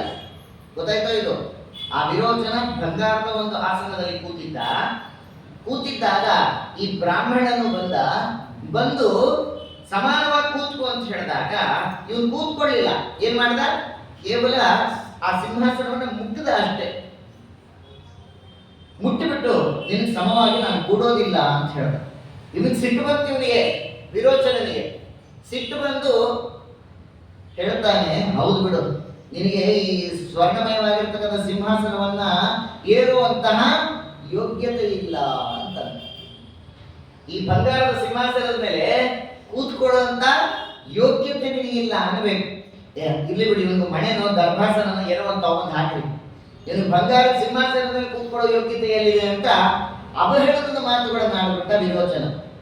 ಆಗ ಸುಧನ್ವ ಹೇಳ್ತಾನೆ, ಹಾಗಲ್ಲ, ತಂದೆ ಮಕ್ಕಳು ಇಬ್ರು ವಿಪ್ರರು, ಇಬ್ಬರು ಕ್ಷತ್ರಿಯರು, ಹೀಗೆ ಸಮಾಸನದಲ್ಲಿ ಕೂತ್ಕೊಳ್ಬಹುದು. ಸಮಾನ ಆಸನದಲ್ಲಿ ಯಾರು ಕೂತ್ಕೋಬಹುದು ಅಂತಂದ್ರೆ ತಂದೆ ಮಕ್ಕಳು ಸಮಾನ ಆಸನದಲ್ಲಿ ಕೂತ್ಕೋಬಹುದು. ಇಬ್ಬರು ಬ್ರಾಹ್ಮಣರು ಸಮಾನ ಆಸನದಲ್ಲಿ ಕೂತ್ಕೋಬಹುದು. ಹೆಂಡತಿ ಗಂಡ ಹೆಂಡತಿ ಇಬ್ಬರು ಸಮಾನ ಆಸನದಲ್ಲಿ ಕೂತ್ಕೋಬಹುದು. ಇಬ್ಬರು ಕ್ಷತ್ರಿಯರು ಸಮಾನ ಆಸನದಲ್ಲಿ ಕೂತ್ಕೋಬಹುದು. ಏನು ಅಂತಂದ್ರೆ, ಈಗ ನೀವು ಅಸುರರು ಅಲ್ವಾ, ನಿಮ್ಮ ತಂದೆ ಕೂಡ ಕೆಳಗಿದ್ದಾರೆ, ಕಶ್ಯಪರು ಅವರು ಕೆಳಗಿದ್ದಾರೆ. ನಮ್ಮನ್ನ ಅವರು ಬ್ರಾಹ್ಮಣರು ಅಂತ ಮೇಲಿಟ್ಟು ಆರಾಧನೆ ಮಾಡ್ತಾ ಇದ್ದಾನೆ. ನೀನು ಕೂಡ ಈಗ ನಿನ್ನ ಮನೆಯಲ್ಲಿ ಇರ್ತಕ್ಕಂತಹ ವ್ಯವಸ್ಥೆಯಲ್ಲಿ ಇದನ್ನ ಸರಿಯಾಗಿ ಕೇಳಿ ತಿಳ್ಕೊಂಡು ಬಾ. ಆದ್ರಿಂದ ನೋಡಪ್ಪ, ಬ್ರಾಹ್ಮಣರಿಗೆ ಉತ್ತಮವಾದಂತಹ ಆಸನ, ಸಮಾನ ಆಸನದಲ್ಲಿ ಕೂಡುವಂತೆ ಇಲ್ಲ ಅಂತ ಹೇಳಿದಾಗ ಅನಂತರದಲ್ಲಿ ಆ ಕ್ರಮದಲ್ಲೇ ಪ್ರಹ್ಲಾದರಾಜರು ಬರ್ತಕ್ಕಂಥದ್ದು ಅದೇ ಪರಂಪರೆಯಲ್ಲಿ. ಕಡೆಗೆ ಪ್ರಹ್ಲಾದರಾಜರು ಇದನ್ನ ತೋರಿಸಿಕೊಡ್ತಾರೆ ಜಗತ್ತಿನಲ್ಲಿ. ಉತ್ತಮರಾಗಿರ್ತಕ್ಕಂತಹ ಆ ಬ್ರಾಹ್ಮಣರು ಅವರು ಉತ್ತಮ ಆಸನದಲ್ಲಿ ಕೂಡತಕ್ಕಂಥವ್ರು. ಅವರಿಗೆ ನಾವು ಅಧಮ ರೀತಿಯಾಗಿ ಅವರನ್ನು ಸೇವಿಸ್ತಕ್ಕಂತಹ ಕ್ರಮದಲ್ಲಿ ಕುಳಿತುಕೊಳ್ಬೇಕು ಅಂತ ಹೇಳಿದ್ದು ಇಲ್ಲಿ ತಿಳಿಯುತ್ತೆ. ಇದರ ಅಭಿಪ್ರಾಯ ಏನು ಅಂತಂದ್ರೆ, ನೋಡ್ರಿ, ಕಾಯಿಕವಾಗಿ, ವಾಚನಿಕವಾಗಿ, ಮಾನಸಿಕವಾಗಿ ನಿನ್ನ ಮಕ್ಕಳು ಯೋಗ್ಯತೆಯಲ್ಲಿ ಗುಣದಲ್ಲಿ ಅಧಮರಾಗಿದ್ದಾರೆ. ಕ್ಷತ್ರಿಯರು ಇವರು ಕೂಡ, ಪಾಂಡವರು ಕೌರವರು ಇಬ್ಬರು ಕ್ಷತ್ರಿಯರಾದರೂ ಕೂಡ ಪಾಂಡವರಿಗೆ ಇರುವಂತಹ ಯೋಗ್ಯತೆ ಇವರಲ್ಲಿಲ್ಲ. ಇನ್ನಾದರೂ ನಿನ್ನ ಮಕ್ಕಳು ನಿಮ್ಮ ಅಭಿಪ್ರಾಯವನ್ನ ತಿಳ್ಕೊಂಡು ಅವರಿಗೆ ನೀನು ಬುದ್ಧಿ ಮಾತುಗಳನ್ನು ಹೇಳು. ಇಲ್ಲದೆ ಹೋಯ್ತು ಅಂತಂದ್ರೆ ಮುಂದೆ ಅವರ ಅವನತಿಯನ್ನು ನೀನು ಕಾಣಬೇಕಾಗತ್ತೆ ಅಂತ ಹೇಳಿ ಕಡೆ ಇನ್ನೊಂದು ಮಾತು ಹೇಳ್ತಾರೆ. ರಾತ್ರಿ ಕಾಲ ಅಲ್ಲಿ ಕತ್ತಲೆ ಇರುತ್ತೆ.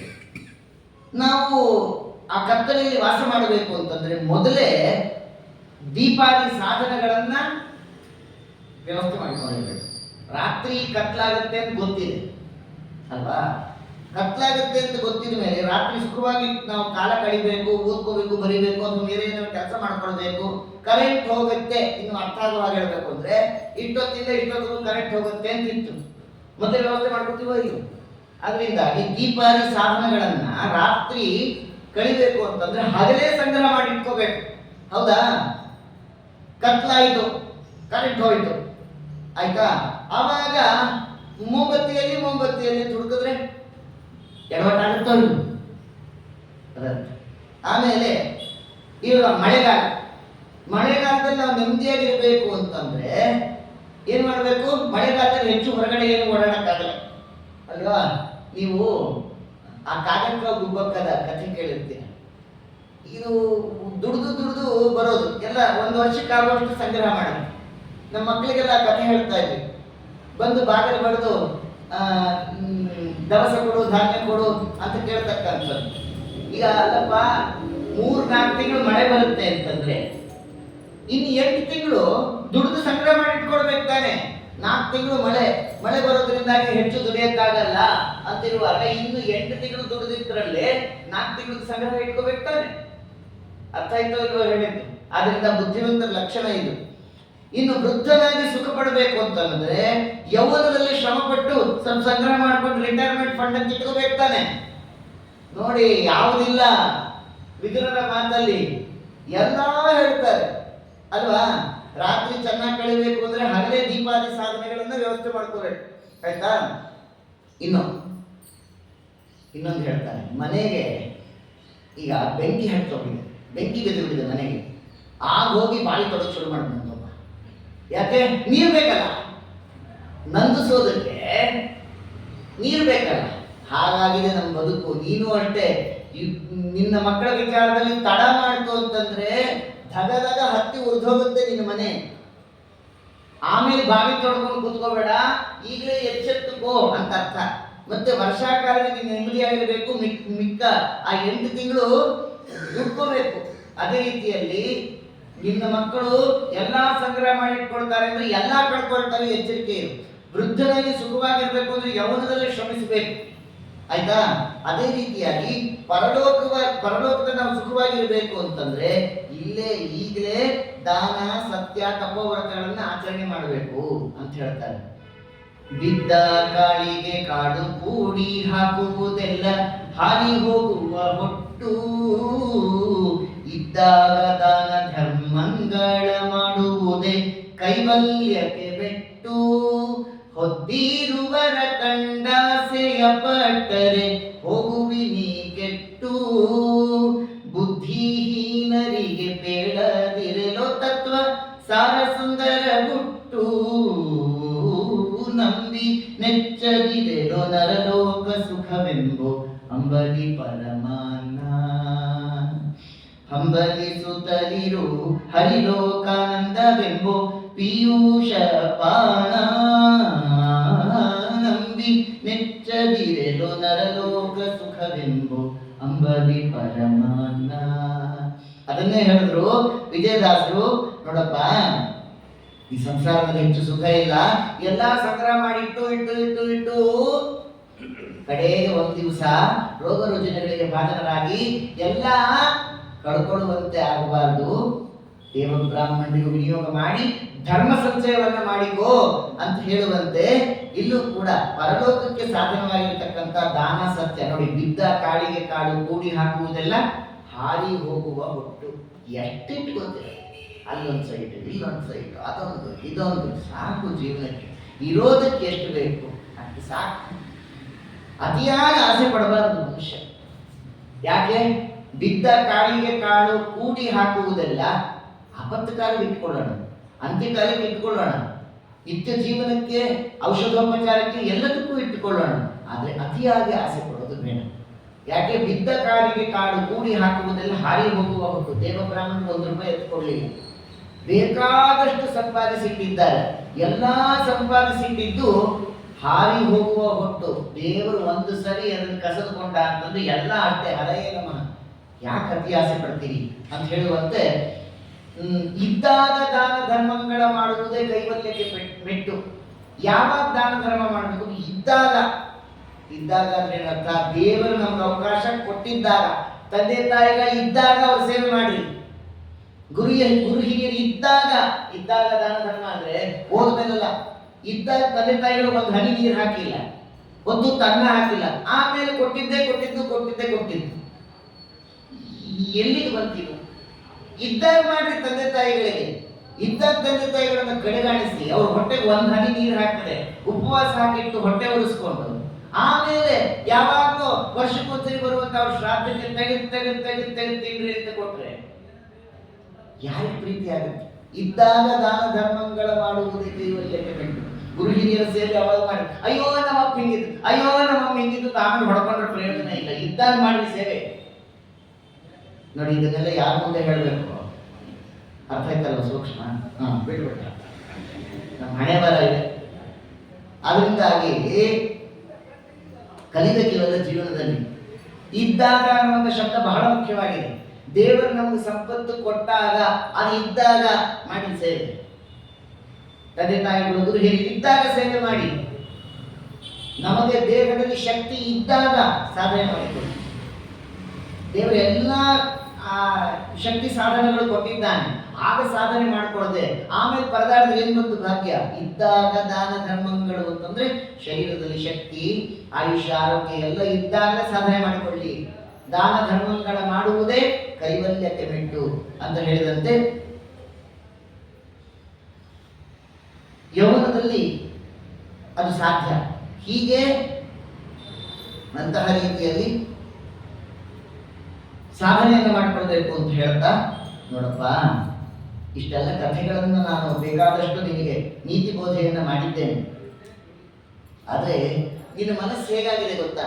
ಕಡೆ ಹೇಳಿ ಉಪಸಂಹಾರ ಮಾಡ್ತಾನೆ. ನಿನ್ನ ಮನಸ್ಸು ಹೇಗಿದೆ ಗೊತ್ತಾ? ಇವಾಗ ಅದು ಒಡೆದ ಗಾಜಿನಂತೆ ಆಗಿದೆ. ಒಡೆದ ಗಾಜಿನಂತಾಗಿದೆ ನಿನ್ನ ಮನಸ್ಸು. ಆ ಒಡೆದ ಗಾಜನ್ನ ಪುನಃ ಸರಿಪಡಿಸ್ಲಿಕ್ಕಾಗಲ್ಲ. ಒಂದು ಸರಿ ಗಾಜು ಹೊಡಿತು ಅಂತಂದ್ರೆ ಸರಿಪಡಿಸ್ಲಿಕ್ಕೆ ಸಾಧ್ಯವೋ? ಇಲ್ಲ. ಹಾಗಾಗಿದೆ ನಿನ್ನ ಮನಸ್ಸು. ಆದರೂ ಕೂಡ ನೀನು ನನಗೆ ನೀತಿ ಬೋಧೆ ಹೇಳು ಅಂತ ಹೇಳಿದ್ದೆ, ಅದಕ್ಕೆ ಹೇಳಿದ್ದೀನಿ ಅಷ್ಟೇ ಅಂದ್ಬಿಟ್ಟು. ಯಾಕೆ ಹೇಳಿದೆ ಗೊತ್ತಾಯ್ತಲ್ಲ? ತಮಾಷೆ ನೋಡಿ, ಇಷ್ಟೊತ್ತಕ್ಕ 1 ಗಂಟೆ ನಾನು ಗಂಟೆ ಹಾಕೊಂಡಿದ್ದೀನಿ. ಇದು ಯಾರಿಗೆ ಅರ್ಥ ಆಗಬೇಕೋ ಅವ್ರಿಗೆ ಅರ್ಥ ಆಗತ್ತೆ ಅಷ್ಟೇ. ಅಷ್ಟೇ, ಗೊತ್ತಾಯ್ತಾ? ಎಲ್ರಿಗೂ ರುಚಿಸಲ್ಲ ಇದು ಅಂತ ಅರ್ಥ. 1 ಗಂಟೆ ಏನು ವಿದುರರು ಕೊಟ್ಟಂತ ಈ ಅಭಿಪ್ರಾಯಗಳು ಎಲ್ರಿಗೂ ರುಚಿಸಲ್ಲ. ಇದು ಯಾರಿಗೆ ಅರ್ಥ ಆಗಬೇಕೋ ಅವ್ರಿಗೆ ಅರ್ಥ ಆಗುತ್ತೆ. ಅದಕ್ಕೆ ಧೃತರಾಷ್ಟ್ರರು ಹೇಳಿದ್ರು, ನಾನು ನೋಡಪ್ಪ ನೀನು ಕೇಳದೆ ಹೇಳಿದ್ದೀನಿ ಅಷ್ಟೇ. ನಾನು ಹೇಳಿದ ಮಾತ್ರಕ್ಕೆ ಇವೆಲ್ಲ ನೀ ಕೇಳ್ತೆ ಅಂತನೂ ಇಲ್ಲ ಅಂತ ತಾವೇ ಡಿಕ್ಲೇರ್ ಮಾಡಿಬಿಟ್ರು. ಯಾಕೆ? ನಿನ್ನ ಮನಸ್ಸು ಹೇಗಾಗಿದೆ? ಒಡೆದ ಗಾಜಿನಂತಾಗಿದೆ. ಅದನ್ನೆಲ್ಲ ಸರಿಪಡಿಸ್ತೀನಿ ಅನ್ನೋದು ಹರಸಾಹಸ, ಅದಾಗೋದಿಲ್ಲ.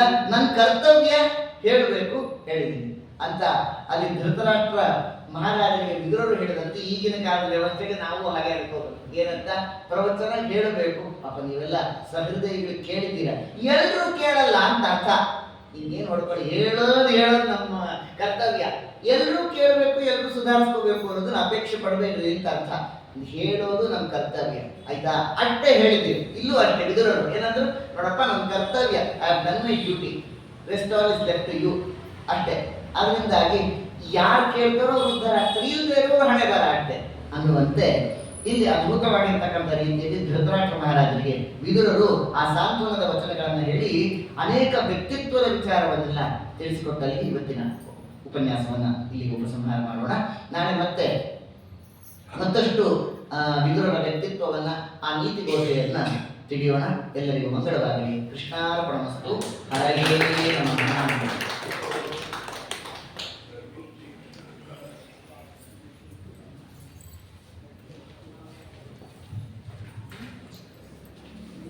ನಾಳಿನ